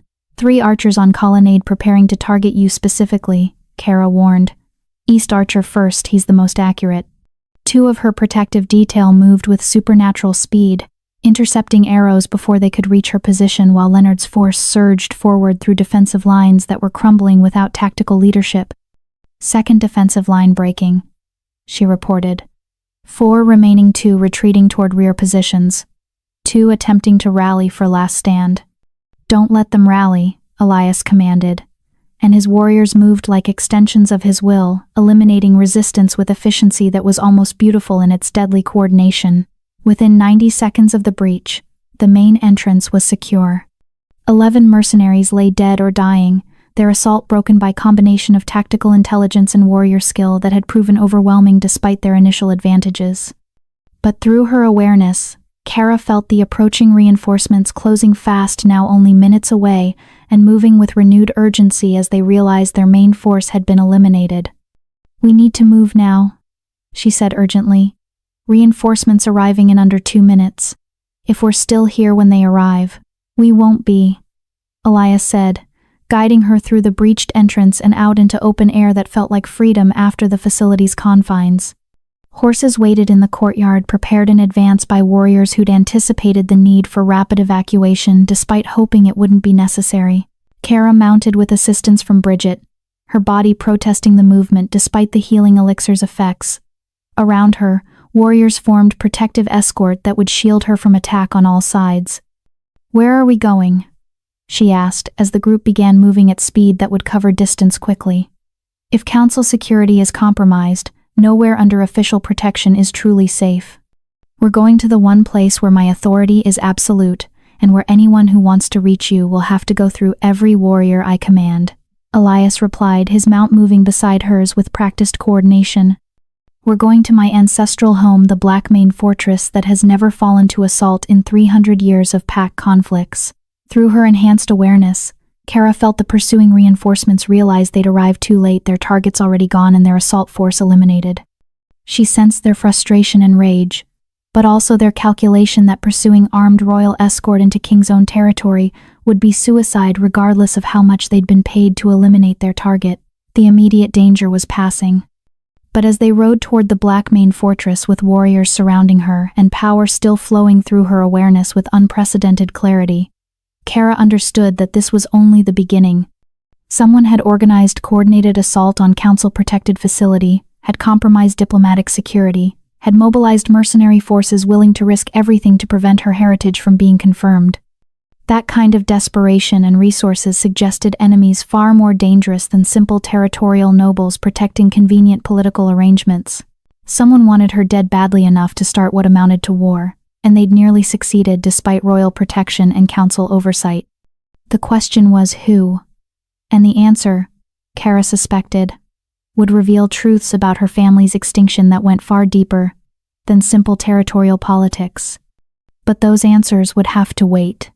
For now, survival took precedence over investigation. And survival meant accepting protection of an alpha king whose mate bond was growing stronger with every moment they spent together. A bond that would either save them both or doom them to destruction when political forces finally mobilized, with full fury against the threat they represented. Chapter 8: The Fortress and the Truth. The Blackmane Fortress rose from the landscape like a mountain given purpose, ancient stone walls that had weathered centuries of conflicts, towers that watched the surrounding territories with vigilant authority, and gates massive enough to require supernatural strength to open fully. As their escort approached, Kara felt power radiating from the structure itself, wards layered over generations creating defenses that transcended merely physical barriers. "It's beautiful," she said, unable to suppress her awe despite exhaustion and lingering fear from their narrow escape. "It's home," Elias replied, his tone carrying pride and affection that suggested the fortress was more than simple defensive position. "My family has held this territory for 3 centuries, building defenses that have never been breached by external assault. Whatever enemies want to harm you, they'll have to get through walls that have stopped armies and wards that respond to my bloodline specifically." As they passed through the main gates, Kara sensed the wards, recognizing Elias, and adjusting to allow passage, but also sensing her presence and responding with what felt almost like curiosity. The ancient magic woven into the fortress's foundations was assessing her, cataloging her bloodline markers, and apparently finding them acceptable because the pressure she'd initially felt eased into something approaching welcome. "The wards recognized you," Bridget observed with surprise that suggested such response was unusual. "They're keyed to Blackmane bloodline primarily, but they just accepted you as if you belong here." "High alpha genetics," Elias said quietly. The wards were originally established when pack structures were more fluid, designed to recognize leadership capability rather than specific bloodlines. "They're responding to her inherent authority regardless of whether she's formally bonded to our pack." The implications made Kara's head spin. She'd gone from anonymous Omega to someone recognized by ancient magic as having legitimate claim to authority all within less than a week. The speed of transformation felt surreal, like she was living someone else's life rather than her own. The fortress interior was surprisingly comfortable despite its imposing exterior. Where Kara had expected cold stone and military efficiency, she found courtyards with gardens, corridors hung with tapestries depicting pack history, and quarters that suggested people actually lived here rather than simply using the space for strategic purposes. She was shown to rooms in what Elias explained was the family wing private quarters normally reserved for the royal family rather than guests or warriors. The suite was magnificent, with sitting room, bedroom, and bathing chamber all decorated in deep blues and silvers that matched the Blackmane colors. Windows looked out over territories that stretched to distant horizons, emphasizing the scope of power and responsibility that came with ruling such vast holdings. "These were my mother's rooms," Elias said as he personally escorted her inside, his warriors remaining in the corridor to provide security while granting them privacy. "She died 15 years ago, and they've remained empty since. But I think she would have approved of you having them." The casual intimacy of that statement made Kara's breath catch. Offering her his mother's personal rooms wasn't just hospitality, it was statement of intent that declared her position in his life regardless of whether formal mate bonding had occurred. "Your Majesty," she began, uncertain how to address the implications of what he was offering. "Elias," he corrected gently, moving to stand before her with proximity that made her wolf practically purr despite her exhaustion. "And before you protest about propriety or political complications, let me be clear about something. The moment those mercenaries breached council security to eliminate you, any pretense of handling this through diplomatic channels ended. You're under my personal protection now, housed in my private family wing, and anyone who wants to harm you will discover exactly what it means to threaten what's mine." "You're claiming me," Kara whispered, understanding the significance of his declaration. "Publicly and permanently, regardless of political consequences." "Yes." No hesitation, no qualification. Just absolute certainty that made her heart race. My wolf knew you were mine from the moment we met. I've tried to maintain diplomatic positioning and political neutrality, but I'm done pretending that my interest in your welfare is purely professional. You're my mate, Kara. The bond between us grows stronger every day, and I'm not going to apologize for that or try to hide it to make territorial leaders more comfortable. She should have been overwhelmed. Should have demanded time to process revelations about her heritage before adding mate bond complications. Should have reminded him that she still didn't fully understand who she was or what she was capable of. Instead, Kara stepped forward and kissed him. The contact was electric power flowing between them with intensity that made the room's lights flicker and the wards outside the windows surge with responsive energy. His arms came around her immediately, pulling her close with strength tempered by gentleness that acknowledged her injuries despite the passion evident in his response. When they finally broke apart, both breathing hard, Elias rested his forehead against hers with expression that mingled satisfaction and hunger. I've wanted to do that since I watched you standing alone on that battlefield, covered in blood and refusing to fall. I've wanted you to do that since you offered me your hand and promised protection when I had nothing and was no one, Kara admitted, her fingers tangling in his hair with possessiveness that surprised her. Though I didn't understand what I was feeling until later. You were never no one, Elias said fiercely. Even before we knew your heritage, you were remarkable. The bloodline just explains capabilities that were always present, waiting for circumstances that would allow them to manifest. A knock on the door interrupted the moment, followed by Deanna's voice.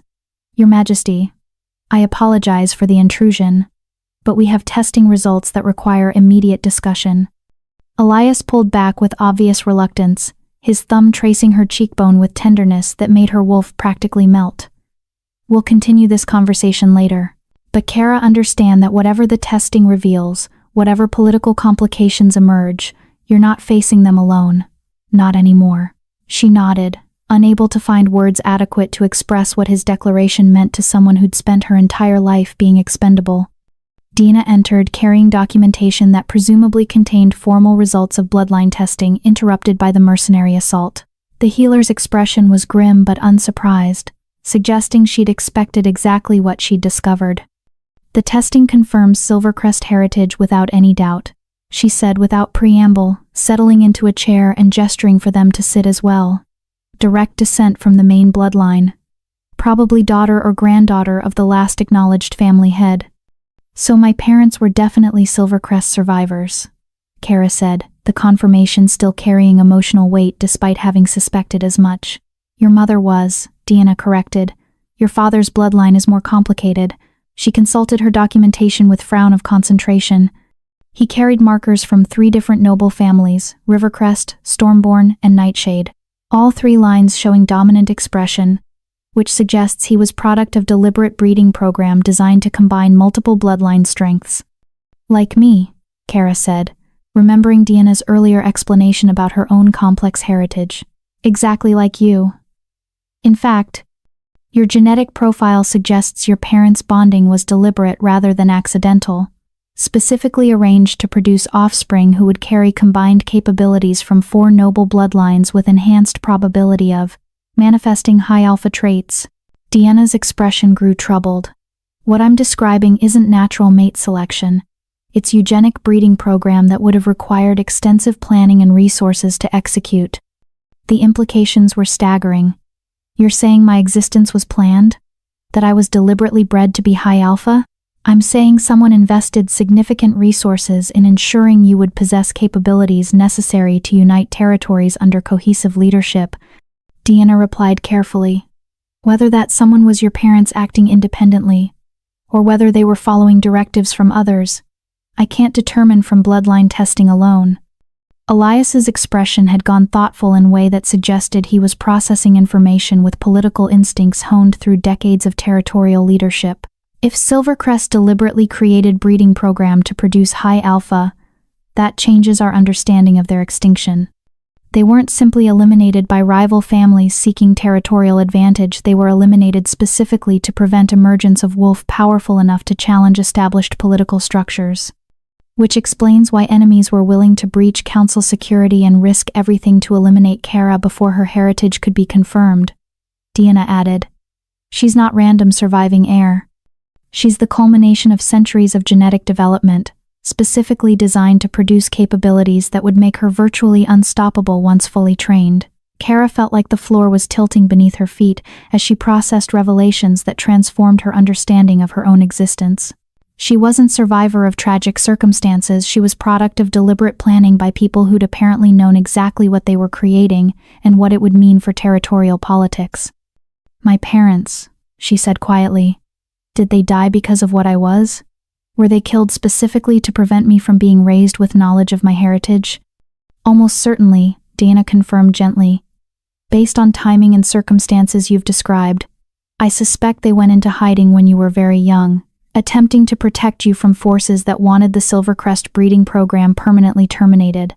When they were discovered and killed, someone, probably Chelsea acting on instructions, took you in with specific directive to suppress your capabilities through pharmaceutical means while allowing you to survive. But why let me survive at all? Kara demanded, frustration and anger bleeding into her voice. If I represented such enormous threat, why not simply kill me as a child and eliminate the problem permanently? Because killing a child in her sleep carries different moral weight than eliminating active political threat, Elias said quietly, his hand finding hers with comfort that helped ground her spiraling emotions. And because keeping you alive but suppressed provided insurance if circumstances changed and someone wanted leverage over families that had benefited from Silvercrest extinction. I was kept as potential bargaining chip, Kara realized with sick certainty. Suppressed enough to be harmless, but preserved in case my existence became useful. A brutal calculation, but one that ultimately saved your life, Deanna observed. If you'd been killed as child, we wouldn't be having this conversation. The fact that you survived, even if survival required suppression and deception, means you have opportunity to reclaim heritage and fulfill purpose your parents apparently died trying to protect. The weight of that responsibility pressed down on Kara like physical force. Her parents had been killed trying to keep her safe. They'd planned for her existence with precision that suggested they'd known exactly what challenges she would face. And now their sacrifice and planning would mean nothing if she couldn't survive long enough to claim heritage they'd died protecting. What happens now? She asked, looking between Deanna and Elias. The testing confirms my bloodline, but enemies already tried once to eliminate me. How long before they try again with better planning and more resources? That depends on how quickly they can mobilize forces willing to assault Royal Fortress, Elias replied grimly. We bought time by eliminating their mercenary assault team, but that was preliminary attempt by forces testing our defenses and readiness. The real assault will come from territorial families who decide that eliminating you is worth risking open conflict with my authority. How many families benefited from Silvercrest extinction? Kara asked. 5 major territories were divided among families that claimed legitimate succession rights based on various historical connections and marriages, Deanna replied. Westmarch, Clearwater, Shadowpine, Iron Ridge, and Stormwatch. All 5 would face significant territorial loss if your heritage is officially recognized and succession rights are formally established. 5 families with resources to mobilize armies, Kara said. Her tactical thinking apparently inherited along with her combat capabilities, assessing the strategic situation with clarity that would have seemed impossible weeks ago. Even if not all of them unite against me, facing opposition from 2 or 3 simultaneously would be overwhelming, which is why we're not waiting for them to mobilize, Elias said, his tone carrying steel beneath the conversational cadence. We're going to force confrontation on terms favorable to us rather than allowing them to choose timing and circumstances. How? Kara asked, though she was beginning to suspect she knew what he was proposing. We formally announce your heritage and issue challenge for Bloodline Tribunal before the full council, Elias explained. Under Continental Pact law, disputes regarding noble succession must be resolved through formal legal proceedings rather than violence. If we invoke tribunal process, families opposing your claim will be forced to argue their positions through legal framework rather than assassination attempts. But legal proceedings only work if both sides agree to abide by results, Kara pointed out. What if they simply ignore tribunal decisions and continue trying to eliminate me regardless of legal rulings? Then they declare themselves outlaws operating outside pact law. which justifies royal military intervention to enforce legitimate governance. Elias replied with satisfaction that suggested he'd been hoping for exactly that justification. Either way, we force them to choose between accepting your legitimate heritage claims or marking themselves as criminals worthy of elimination. It was elegant political maneuvering that transformed Kara from hunted refugee into active claimant whose rights were backed by royal authority. But it also meant painting an enormous target on her back by formally announcing her existence and claims to families that had already demonstrated willingness to kill to protect their territorial holdings. When would this tribunal occur? She asked. The council is obligated to convene formal bloodline tribunal within 7 days of receiving challenge petition, Dina explained. Given the political sensitivity, I suspect they'll schedule it for exactly 7 days, enough time for all interested parties to prepare arguments, but not so much time that tensions escalate into violence before legal proceedings can occur. 7 days, Kara repeated, her enhanced awareness already tracking implications of that timeline. 7 days to prepare for confrontation that would determine whether she lived or died, whether her parents' sacrifice had meaning or was simply tragic waste. 7 days before she would face families that had destroyed her bloodline once, and would happily do so again if given opportunity. 7 days for me to teach you how to access your full capabilities without stress of immediate combat, Elias corrected, his golden eyes holding hers with intensity that made her breath catch. You've been manifesting abilities instinctively under crisis conditions. But instinct alone won't be sufficient when facing trained nobles who've spent centuries developing methods to maintain their power. If you're going to survive tribunal and whatever follows, you need to understand and control capabilities you've been accessing without conscious direction. Training in 7 days what should take years to develop, Kara said skeptically. Training skills that are already present in your genetic memory, simply waiting for conscious access and refinement, Elias replied. Your ancestors spent generations developing these capabilities. The knowledge is already inside you, we just need to help you recognize and utilize it deliberately rather than waiting for crisis to trigger instinctive responses. It should have seemed impossible. Should have been inadequate preparation for confrontation that could reshape territorial politics permanently. But as Kara looked at Elias's confident expression and felt the mate bond between them, resonating with power that suggested their combined capabilities exceeded what either could achieve alone, she felt hope stirring despite the overwhelming odds they faced. Then we have 7 days, she said with determination that surprised her. 7 days to prepare for the fight my parents apparently died trying to prevent, but that I'm going to finish for them. Elias's smile was fierce with pride and possession. 7 days to show territorial families why trying to eliminate high alpha bloodline was the worst strategic decision they could have made. Because you're not just surviving anymore, Kara. You're claiming what's rightfully yours. As Deanna excused herself to begin preparing documentation for the tribunal challenge, and Elias started outlining training schedule that would fill every moment of the next week, Kara looked out the windows at territory stretching to distant horizons and understood that her life had changed irrevocably. She'd been Omega who served and disappeared when convenient. She'd been anonymous survivor trying to understand impossible circumstances. But now she was Silvercrest heir claiming heritage backed by royal authority, preparing to face families that had destroyed her bloodline and would stop at nothing to prevent her from reclaiming what they'd stolen. The battle for her survival was entering new phase. And this time, she wasn't fighting alone or unprepared. This time, she had mate whose power rivaled her own, allies whose loyalty had been proven through fire, and genetic legacy that made her potentially most dangerous wolf born in 2 centuries. 7 days until tribunal. 7 days to prepare for confrontation that would determine not just her fate, but potentially the future governance of every territory in the northern lands. The question wasn't whether she could survive what was coming. The question was whether territorial families would survive the awakening of capabilities they'd tried so desperately to suppress. And Kara was beginning to suspect the answer might reshape pack politics in ways no one had anticipated, least of all the families who'd thought eliminating her bloodline would guarantee their power permanently. Chapter 9. 7 Days of Fire. The training began before dawn on the first day, when most of the fortress was still wrapped in darkness, and the chill of early morning made breath visible in the courtyard air. Kara stood in the center of the training grounds, dressed in light combat gear that allowed maximum mobility, facing Elias across 20 feet of packed earth that had witnessed centuries of warriors honing their skills. "Your instincts are remarkable," Elias said, his voice carrying clearly across the distance despite speaking conversationally.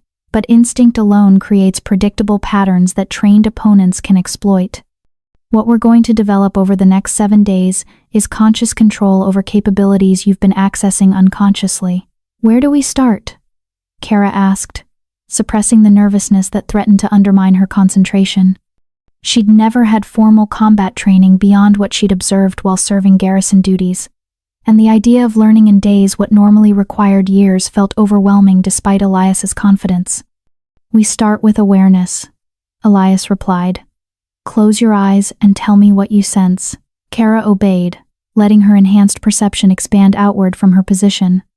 Immediately, she felt the blazing presence of Elias before her, but also dozens of other presences throughout the fortress warriors, beginning their morning routines, servants preparing breakfast, guards maintaining watch from tower positions. "I sense approximately 80 individuals within the fortress walls," she reported, "plus another 20 or so in the surrounding territories within my range. The closest external presence is about half a mile southeast, a patrol of 4 moving along the border markers." "Good. Now tell me what they're feeling." Kara focused her awareness more precisely on the individuals she'd identified, and suddenly emotions flooded through her consciousness with clarity that was almost overwhelming. Determination from the patrol maintaining vigilance despite boring routine. Contentment from servants performing familiar tasks. Anticipation from warriors preparing for training sessions.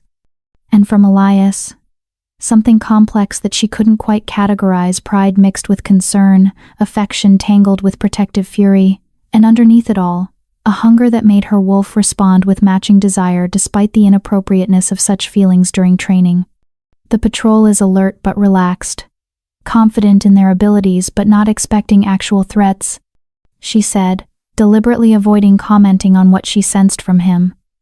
"The servants are content with their work, the warriors are eager for training. And you," she hesitated, "and I am intensely aware of my mate standing before me, which is extremely distracting when I'm supposed to be teaching rather than claiming." Elias finished with a slight smile that suggested he knew exactly what she'd sensed. "But that awareness is precisely what we're training. High alpha capabilities include perceiving emotional states and using that knowledge strategically. In combat, understanding an opponent's emotional state can mean the difference between life and death." He moved without warning, crossing the distance between them with supernatural speed that should have caught her completely off guard. But Kara's awareness tracked his movement before conscious thought could process what was happening, her body flowing aside with techniques she didn't remember learning but that worked perfectly to avoid his strike. "Excellent," Elias said with approval as he returned to his starting position. "Your genetic memory provided defensive response before your conscious mind even registered threat. But you're not actively controlling that response, you're simply allowing instinct to take over when danger manifests." "Isn't instinct enough?" Kara asked, her heart still racing from the sudden engagement despite her successful evasion. "Instinct is sufficient against opponents who rely on straightforward tactics. But nobles who've spent decades developing combat expertise know how to create situations where instinct provides wrong response." Elias moved again, this time with feint that suggested attack from one direction before suddenly shifting to come from another angle entirely. Kara's instinct responded to the initial threat, committing to defensive movement that left her vulnerable when the real attack came from unexpected direction. Elias's strike, deliberately pulled to avoid actually injuring her, tapped her ribs where killing blow would have landed if he'd been attacking with genuine intent. "You see?" he said, helping her regain balance she'd lost when her defensive movement proved inadequate. "Instinct responded to apparent threat, leaving you exposed to actual danger. Conscious control would have allowed you to recognize the feint and adjust accordingly." They spent the next 3 hours drilling that distinction, learning to differentiate between instinctive response and conscious tactical assessment. Elias attacked from dozens of angles with varying combinations of feints, genuine strikes, and complex sequences designed to overwhelm instinct-based defenses. Each time Kara relied purely on genetic memory, she found herself vulnerable to some aspect of his assault. But gradually she began to recognize patterns and make conscious decisions about when to trust instinct and when to override it with analytical thinking. By the time they broke for breakfast, Kara was exhausted, bruised from dozens of killing blows that Elias had pulled at the last instant, and beginning to understand just how much she still needed to learn. "You're progressing faster than anyone I've ever trained," Bridget commented as they ate in the fortress's great hall, where warriors gathered for communal meals that reinforced pack bonds and hierarchy. Most wolves require weeks just to begin recognizing the difference between instinct and conscious control. "You're already making tactical adjustments during engagement, because her genetic memory includes centuries of accumulated knowledge," Captain Leonard added from his position further down the table. "She's not learning from scratch, she's remembering skills that were deliberately bred into her bloodline across multiple generations." The conversation highlighted something Kara had been struggling to process. She wasn't developing new capabilities so much as accessing abilities that had always been present but suppressed. Every technique Elias demonstrated triggered recognition in her awareness, as if she was remembering rather than discovering. The afternoon training shifted focus from defensive awareness to offensive capabilities. Elias provided her with training sword-weighted and balanced for her grip specifically, and began teaching her to consciously direct the combat techniques that had manifested instinctively during the battlefield encounter. "Your movements during actual combat were fluid and precise," he explained, demonstrating a sequence of strikes that flowed together with deadly grace. "But you were reacting rather than initiating. Against multiple opponents, reactive fighting eventually becomes overwhelmed by sheer numbers. You need to learn to dictate the pace and flow of engagement, rather than simply responding to threats as they emerge." They drilled offensive sequences for hours, Elias correcting her positioning and timing with patience that suggested he genuinely enjoyed teaching despite the pressure of their limited time frame. Gradually, Kara began to feel the difference between allowing genetic memory to guide her movements and consciously choosing specific techniques for strategic reasons. By evening, when they finally stopped for dinner, Kara could barely lift her arms despite the healing elixirs Dina had provided to accelerate recovery. But she'd successfully executed complex offensive sequences that would have seemed impossible that morning, and she'd begun to understand how to integrate conscious tactical thinking with instinctive responses. "Tomorrow we work on integrating your awareness capabilities with physical combat," Elias said as he walked her back to her chambers, his presence a constant warmth that helped ease exhaustion, threatening to overwhelm her.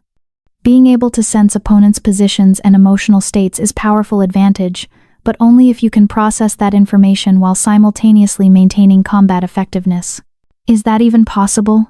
Kara asked, remembering how difficult it had been to maintain awareness during the training sessions, her concentration constantly torn between physical engagement and supernatural perception. "For you? Yes." Elias stopped outside her door, his golden eyes studying her face with intensity that made her breath catch despite her exhaustion. "High alpha capabilities specifically include the ability to maintain enhanced awareness during combat stress. Your ancestors developed that integration over centuries because it's what made them unstoppable against opponents who could match them physically but couldn't match their tactical perception." He leaned forward, pressing a kiss to her forehead that felt both chaste and loaded with promise of more intimate contact once circumstances allowed. "Rest.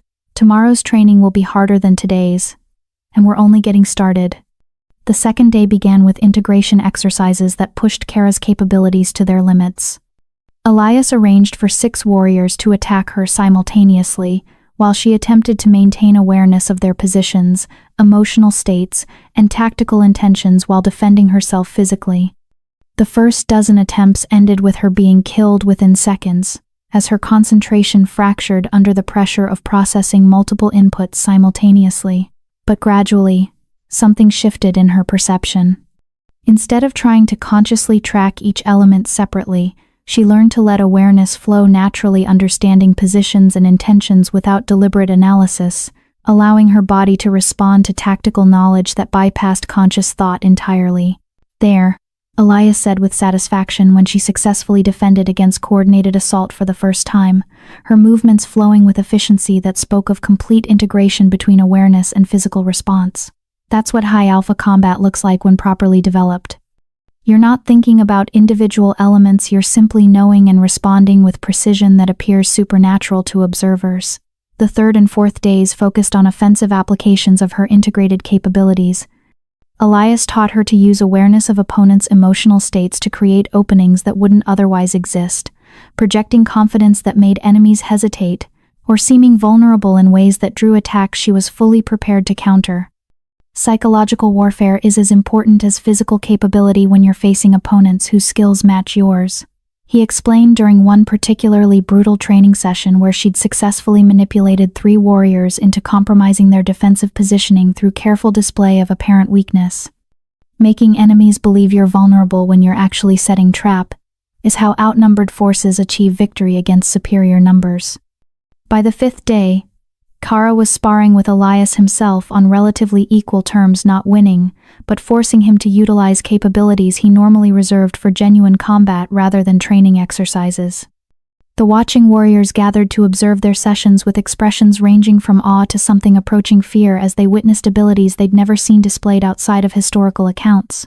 "She's magnificent," Bridget murmured to Leonard during one exchange where Kara successfully anticipated and countered a complex sequence that should have been impossible to predict. If this is what she can do after 5 days of training, what will she be capable of after years of development? Something that will either unite all territories under cohesive leadership or trigger conflicts that make the War of Broken Crowns look like minor territorial dispute, Leonard replied quietly. High alphas weren't prophesied lightly. They represent fundamental shift in power dynamics that will force every territorial family to choose between accepting new authority structure or fighting to preserve independence. They've maintained for centuries. The 6th day brought new complication. A messenger arrived from the council with formal notification that the bloodline tribunal had been scheduled for the following afternoon, earlier than the full 7 days that regulations technically allowed, but justified by council's assessment that delaying formal proceedings would create unacceptable tensions. "They're trying to catch us unprepared," Elias said, reading the formal notification with expression that suggested he'd anticipated such maneuvering. "Moving the tribunal up by a day means less time for you to develop your capabilities, which disadvantages our position if physical demonstrations are required." "Will they be required?" Kara asked, anxiety spiking despite 6 days of intensive training that had transformed her from instinct-dependent fighter into someone capable of genuine tactical combat. "Almost certainly.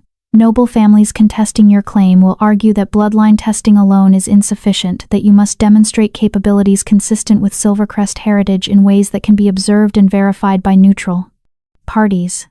Elias set down the notification with careful control that suggested he was managing anger at the political manipulation. "They'll bring their own champions to challenge you, hoping to prove through combat that you're inadequately developed despite your genetic heritage." "Can I win against champions with decades more training than I have? Can you win against me?" Elias countered, his golden eyes holding hers with confidence that helped steady her racing heart.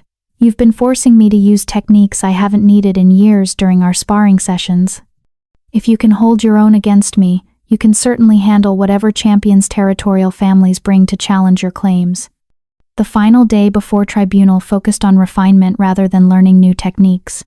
Elias drilled her on the specific sequences and capabilities most likely to be tested during formal proceedings, ensuring she could demonstrate them flawlessly despite the pressure of being observed by hostile nobles looking for any excuse to deny her heritage claims. But that evening, as Kara prepared for what might be the most important confrontation of her life, Elias appeared at her chambers with expression that suggested he had something significant to discuss beyond training strategies. "There's one more capability we haven't addressed," he said, settling beside her on the sofa where she'd been reviewing documentation about tribunal procedures that Deanna had provided. "Something that will be absolutely crucial tomorrow, but that I've been hesitant to push because it requires intimacy that goes beyond what we've shared so far." Kara's heart began racing for reasons that had nothing to do with anxiety about combat. What capability?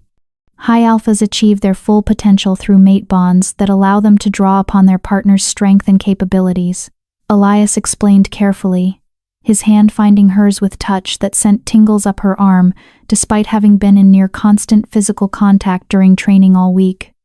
"Right now, the bond between us is partially formed enough that I can sense your emotional states and you can draw upon my presence for stability. but completing the bond would give you access to centuries of accumulated knowledge and power that my bloodline carries. You're talking about... Kara trailed off, her face flushing as implications became clear. I'm talking about formally completing our mate bond. Elias confirmed, his thumb tracing patterns on her palm that made coherent thought increasingly difficult. Which traditionally involves physical intimacy that would finalize supernatural connection between us. But Kara, I need you to understand that I'm not proposing this simply for tactical advantage tomorrow. The bond between us is real and would exist regardless of political circumstances.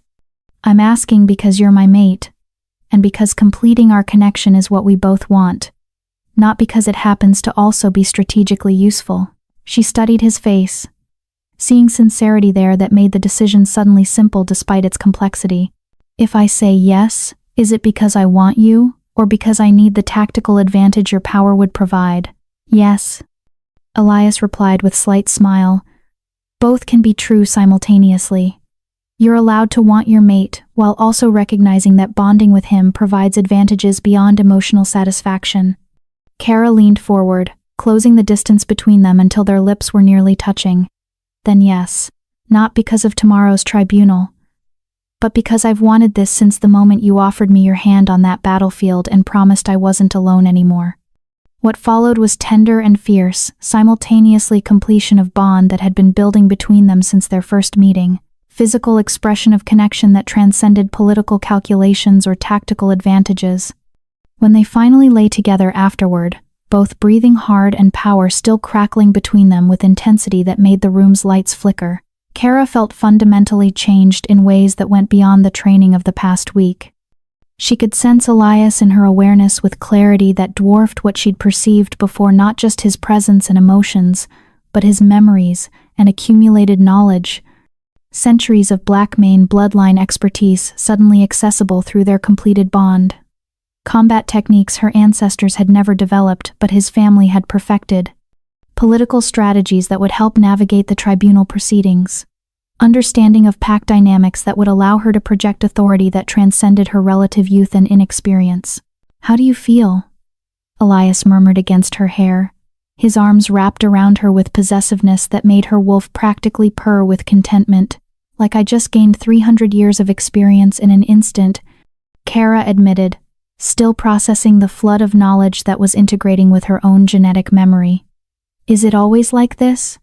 Completing mate bonds? Not even remotely. Most mate bonds provide emotional connection and some tactical coordination. What you're experiencing, full knowledge transfer across bloodlines, only occurs when both partners possess high alpha potential. Elias pulled back slightly to study her face with expression that mingled satisfaction and awe. We're not just mated, Kara. We're creating something unprecedented, combined capabilities that exceed what either bloodline could achieve independently. The implications were staggering, but Kara was too content in the moment to fully process what their completed bond might mean for tomorrow's confrontation or longer-term territorial politics. For now, it was enough to lie in her mate's arms, feeling power and knowledge settling into her consciousness with certainty that whatever challenges the tribunal brought, she would face them with capabilities that made her genuinely dangerous rather than simply potentially significant. 7 days, she murmured, already feeling exhaustion from the day's training and evening's intimacy pulling her toward sleep. 7 days ago, I was Omega who barely survived battlefield encounter. Now I'm Silvercrest heir with high alpha capabilities, mated to the most powerful king in the Northern Territories, preparing to face tribunal that will determine the future of territorial governance. 7 days ago, I was king managing comfortable political status quo, Elias replied, his voice carrying satisfied rumble that suggested he had no regrets despite the chaos they'd triggered. Now I'm mated to Wolf, who's going to reshape pack politics whether territorial families like it or not. I think I got the better end of that transformation. As Kara drifted toward sleep, wrapped in warmth and power of completed mate bond, she felt ready for whatever the tribunal would bring.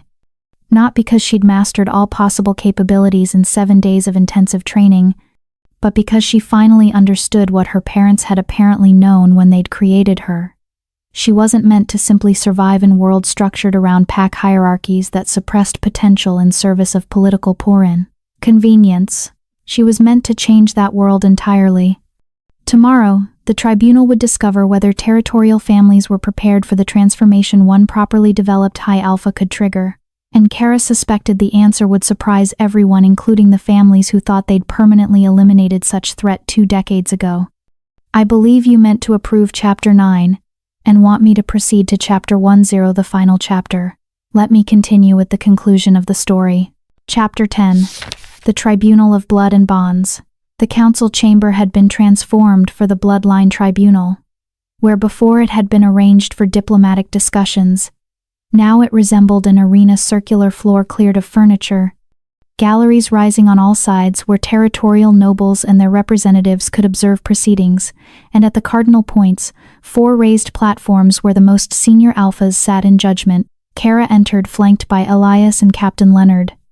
Wearing formal attire in Silvercrest colors that Deanna had somehow procured overnight, deep silver blue, that marked her claimed heritage, while the cut suggested both elegance and readiness for combat if proceedings turned violent. The completed mate bond thrummed between her and Elias with power that every supernatural being in the chamber could sense, their combined presence making several nobles shift uncomfortably in their seats. "She's marked," someone whispered from the galleries, loud enough to carry. "The king has claimed her formally." "Of course he has," another voice replied with disgust. "Securing alliance with potential high alpha before anyone else could make similar offer. Clever politics. Even if it complicates his supposed neutrality in these proceedings." Alpha Joshua Padilla rose from his judgment platform, his expression carefully neutral despite the political tensions crackling through the chamber. "We convene this tribunal under Continental Pact law to address claims regarding bloodline succession and territorial rights. Kara Lawrence, formerly of Clearwater Pack, has petitioned for formal recognition as heir to House Silvercrest, with all rights and privileges such recognition entails." He paused, letting the weight of that statement settle over the assembled nobles before continuing.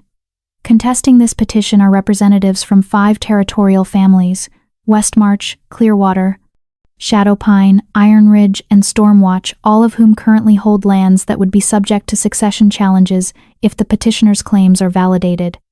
From the galleries, Alpha Darling stood with expression that mingled anger and calculation. "The testing results, while suggestive, are not conclusive regarding actual capabilities. We contest not the bloodline genetics, but whether this wolf possesses the developed skills and leadership capacity that would justify overturning 2 decades of established territorial governance." "In other words," Elias said quietly, his voice nonetheless carrying clearly through the chamber's acoustics, "you acknowledge she's Silvercrest heir but want to argue she's inadequately trained to claim what's rightfully hers. Convenient position for families that have been profiting from stolen territories for 20 years. Your Majesty," Joshua said with tone that suggested he was trying to maintain order despite provocative commentary, "you will have opportunity to present arguments supporting the petition.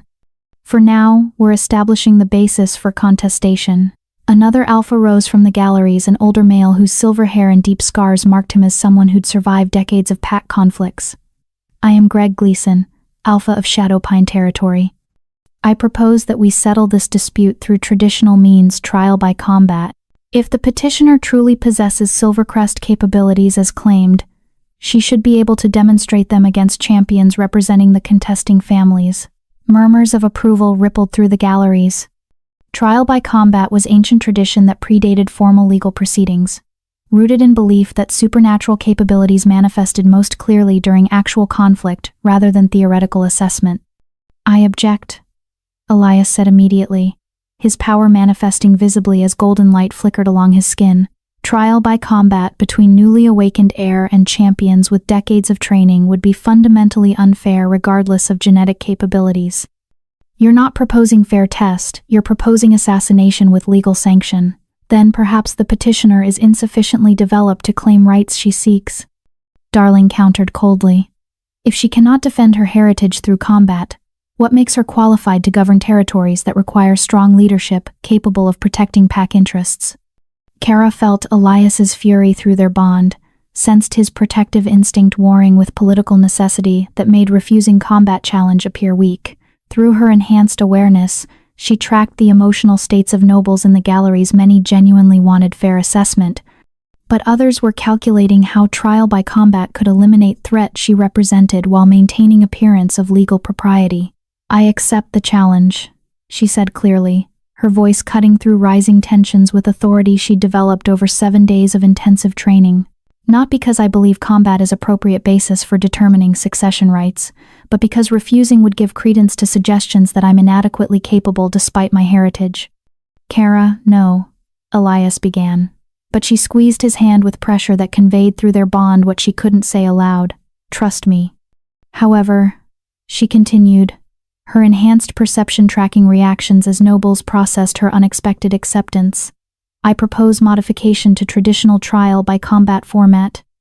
Rather than facing single champion from each contesting family, which would require 5 separate engagements and create endurance disadvantage regardless of skill, I suggest simultaneous engagement against representatives from all 5 families working in coordination." Shocked silence greeted her proposal. Fighting 5 champions simultaneously was suicide against opponents with decades more experience, especially when those champions could coordinate their attacks to exploit numerical advantage. Unless Kara thought with certainty flowing through her awareness, you possessed capabilities specifically designed to counter coordinated assaults by multiple opponents working together. The Silvercrest breeding program had developed high alpha genetics specifically to enable single wolf to face and defeat superior numbers through awareness and tactical coordination that transcended what individual fighters could to achieve. "That's madness," Bridget hissed from her position behind Kara. "Even with your capabilities, is strategically sound," Leonard interrupted, his scarred face showing surprise that shifted to understanding as tactical implications became clear. 5 individual fights allow champions to study her techniques and adapt, but simultaneous engagement forces them to coordinate in real time while she exploits gaps in their coordination through awareness they can't match. "She's turning their numerical advantage into tactical liability," Elias said slowly, his fury transforming to satisfaction as he recognized the brilliance of her strategy. Instead of facing superior experience 5 times sequentially, she forces them into a situation where their experience is less relevant than coordination, and coordination is precisely where high alpha capabilities provide overwhelming advantage. "The petitioner's proposal is accepted," Joshua said after brief consultation with the other senior alphas on judgment platforms. 5 champions, simultaneous engagement, combat continues until clear victor emerges or petitioner yields. Are the contesting families prepared to name their representatives? One by one, champions stepped forward from the gallery's warriors whose reputations preceded them, whose combat records included victories against opponents that had seemed unbeatable. Kara studied each with enhanced perception, cataloging their emotional states, physical capabilities, and tactical preferences through awareness that integrated knowledge from both Silvercrest genetic memory and Blackmane accumulated expertise flowing through her mate bond. They were confident, experienced, coordinated through years of training together specifically for scenarios where noble families needed to present united front against common threats. Under normal circumstances, they would have been absolutely unstoppable against single opponent regardless of that opponent's genetic advantages. But these weren't normal circumstances. And Kara wasn't normal opponent. The champions formed loose circle around her in the cleared arena floor, their positioning designed to create overlapping fields of attack while preventing her from focusing on any single fighter without leaving herself vulnerable to others. Standard pack tactics for overwhelming superior individual opponent through coordinated assault. "Begin," Joshua commanded, and 5 champions moved as one.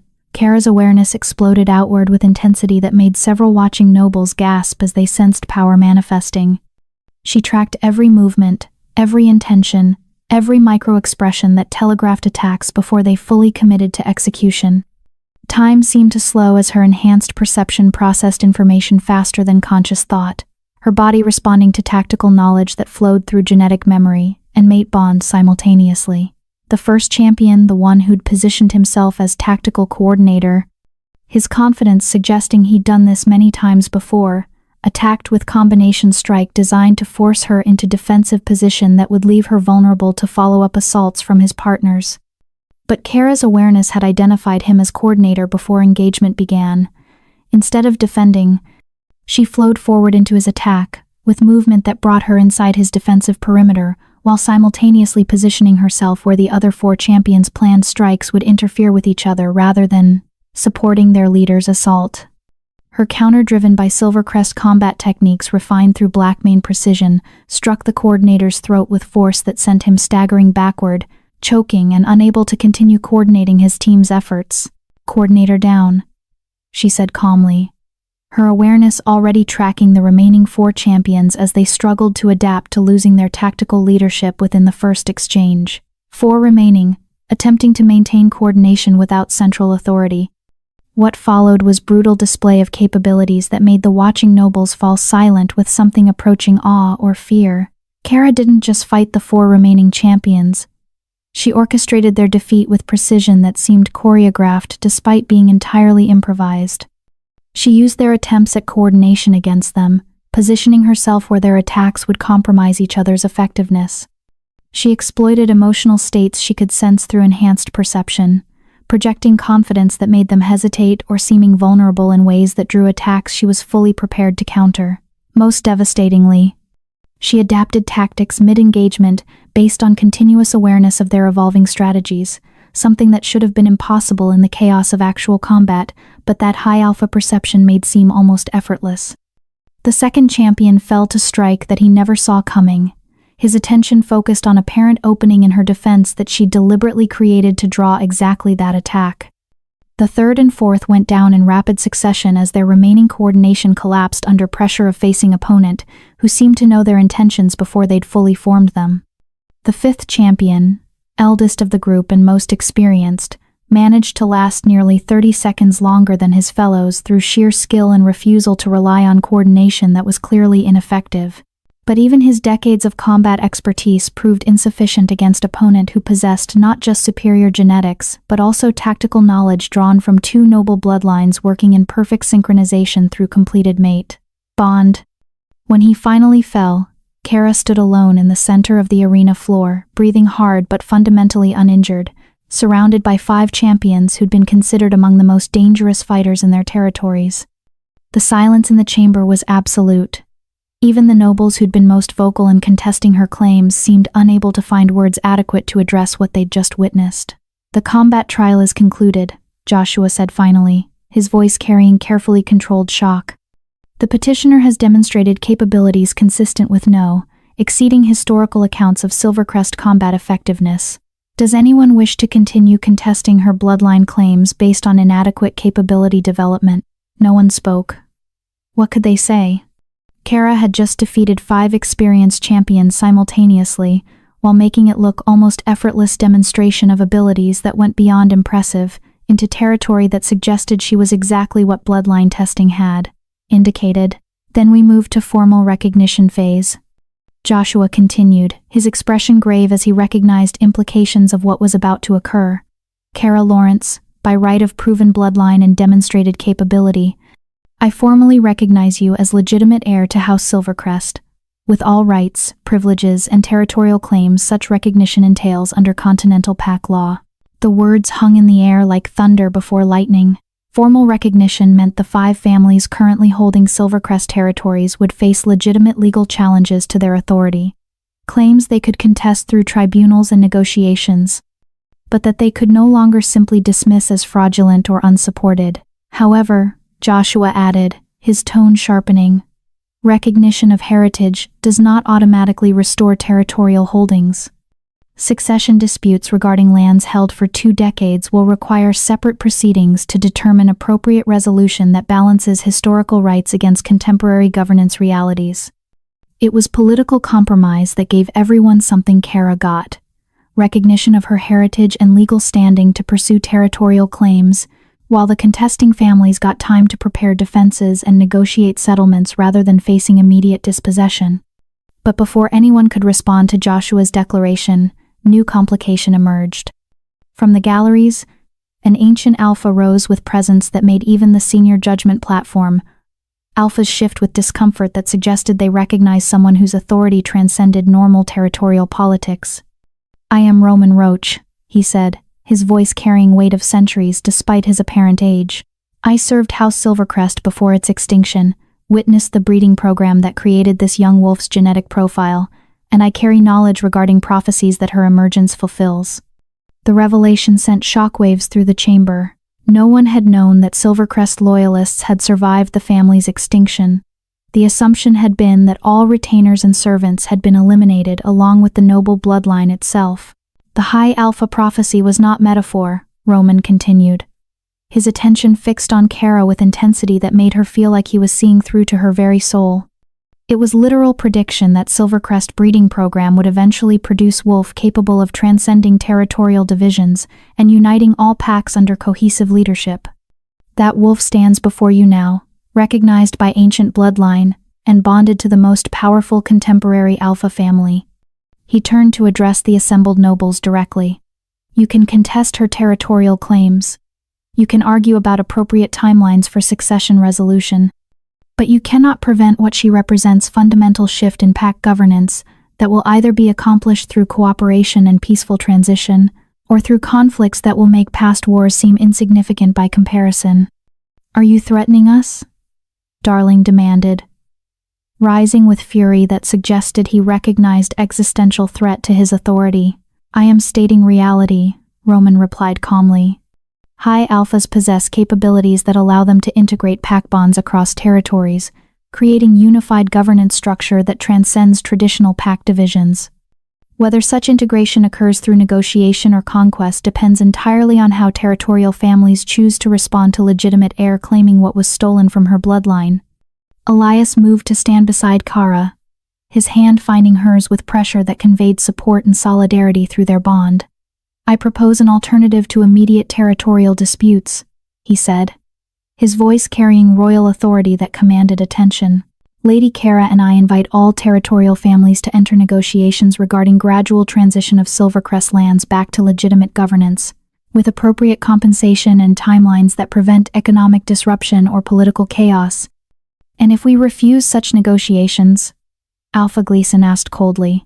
"Then we pursue legal claims through formal tribunals as continental pack law allows," Elias replied with steel underlying conversational tone.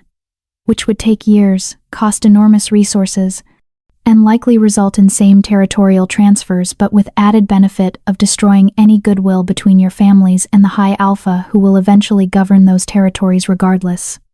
It was elegant political maneuvering that transformed territorial dispute from zero-sum confrontation into negotiation, where everyone could claim some degree of victory. Families got time and compensation rather than immediate dispossession, while Kara got recognition and path toward reclaiming her heritage without triggering wars that would devastate territories she was meant to govern. "I support His Majesty's proposal," Joshua said after a long moment of silence. "Formal negotiations under council oversight with objective of achieving equitable resolution within 5 years. All parties commit to good faith engagement and accept that some territorial transfers will occur based on legitimate succession rights." One by one, the other senior alphas on judgment platforms indicated agreement. Even Darling, despite obvious fury at how proceedings had developed, recognized that accepting negotiations was better alternative than facing years of legal battles he would ultimately lose. "Then this tribunal is concluded," Joshua declared. "Lady Kara of House Silvercrest, your heritage is formally recognized and your right to pursue territorial claims is established under continental pack law.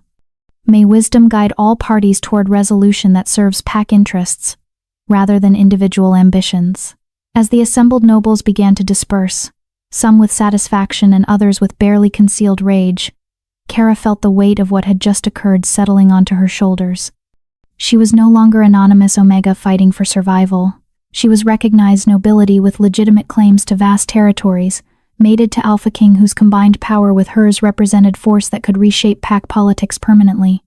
"You were magnificent," Elias murmured, pulling her close despite the watching nobles who would certainly report every detail of their interaction. 5 champions defeated simultaneously while making it look effortless. You just announced to every territorial family that challenging you physically would be suicide. Good, Kara replied, surprised by her own fierce satisfaction. Let them know what happens when they try to eliminate threats through violence rather than accepting legitimate claims. My parents died because people decided suppressing our bloodline was easier than accepting what we represented. I'm done being suppressed. Roman approached them as the chamber emptied, his ancient eyes studying Kara with expression that mingled approval and concern. "Your parents would be proud," he said quietly. "They died protecting you, ensuring you'd survive long enough to claim your heritage." But Lady Kara recognized that this is only beginning. Formal recognition and negotiated settlements won't satisfy all the families who profited from your bloodline's extinction. Some will continue trying to eliminate you regardless of legal rulings or political consequences. Then they'll discover why trying to eliminate High Alpha bloodline was a strategic mistake that will cost them everything, Elias said with dangerous calm. "I didn't mate with Kara to watch her be assassinated by nobles too short-sighted to recognize that resisting inevitable change only makes that change more catastrophic when it finally occurs. See that you protect her well, Your Majesty," Roman replied. "Because what she represents, unity under High Alpha leadership, could either bring unprecedented prosperity and peace, or trigger conflicts that destroy everything our people have built over centuries. Which outcome emerges depends entirely on choices made in the coming years." As Roman departed, leaving them alone in the now empty chamber, Kara leaned against Elias with exhaustion that went beyond physical tiredness. "I thought winning tribunal would feel more conclusive," she admitted. "Instead, it feels like we've just started a process that will take years to resolve." "Because we have," Elias confirmed, his arms coming around her with strength that made her feel safe despite the political complications ahead. "But Kara, you don't have to face those years alone. You have mate whose power matches yours, allies whose loyalty has been proven through fire, and capabilities that make you genuinely dangerous rather than simply theoretically significant. Whatever comes next, we face it together." She tilted her head up to kiss him, drawing strength from mate bond that thrummed between them with power that several nobles had sensed and commented on. "Together," she agreed. "Not as Omega who serves and disappears, but as High Alpha claiming what's rightfully mine and changing pack politics whether territorial families like it or not. That's my mate," Elias said with fierce pride.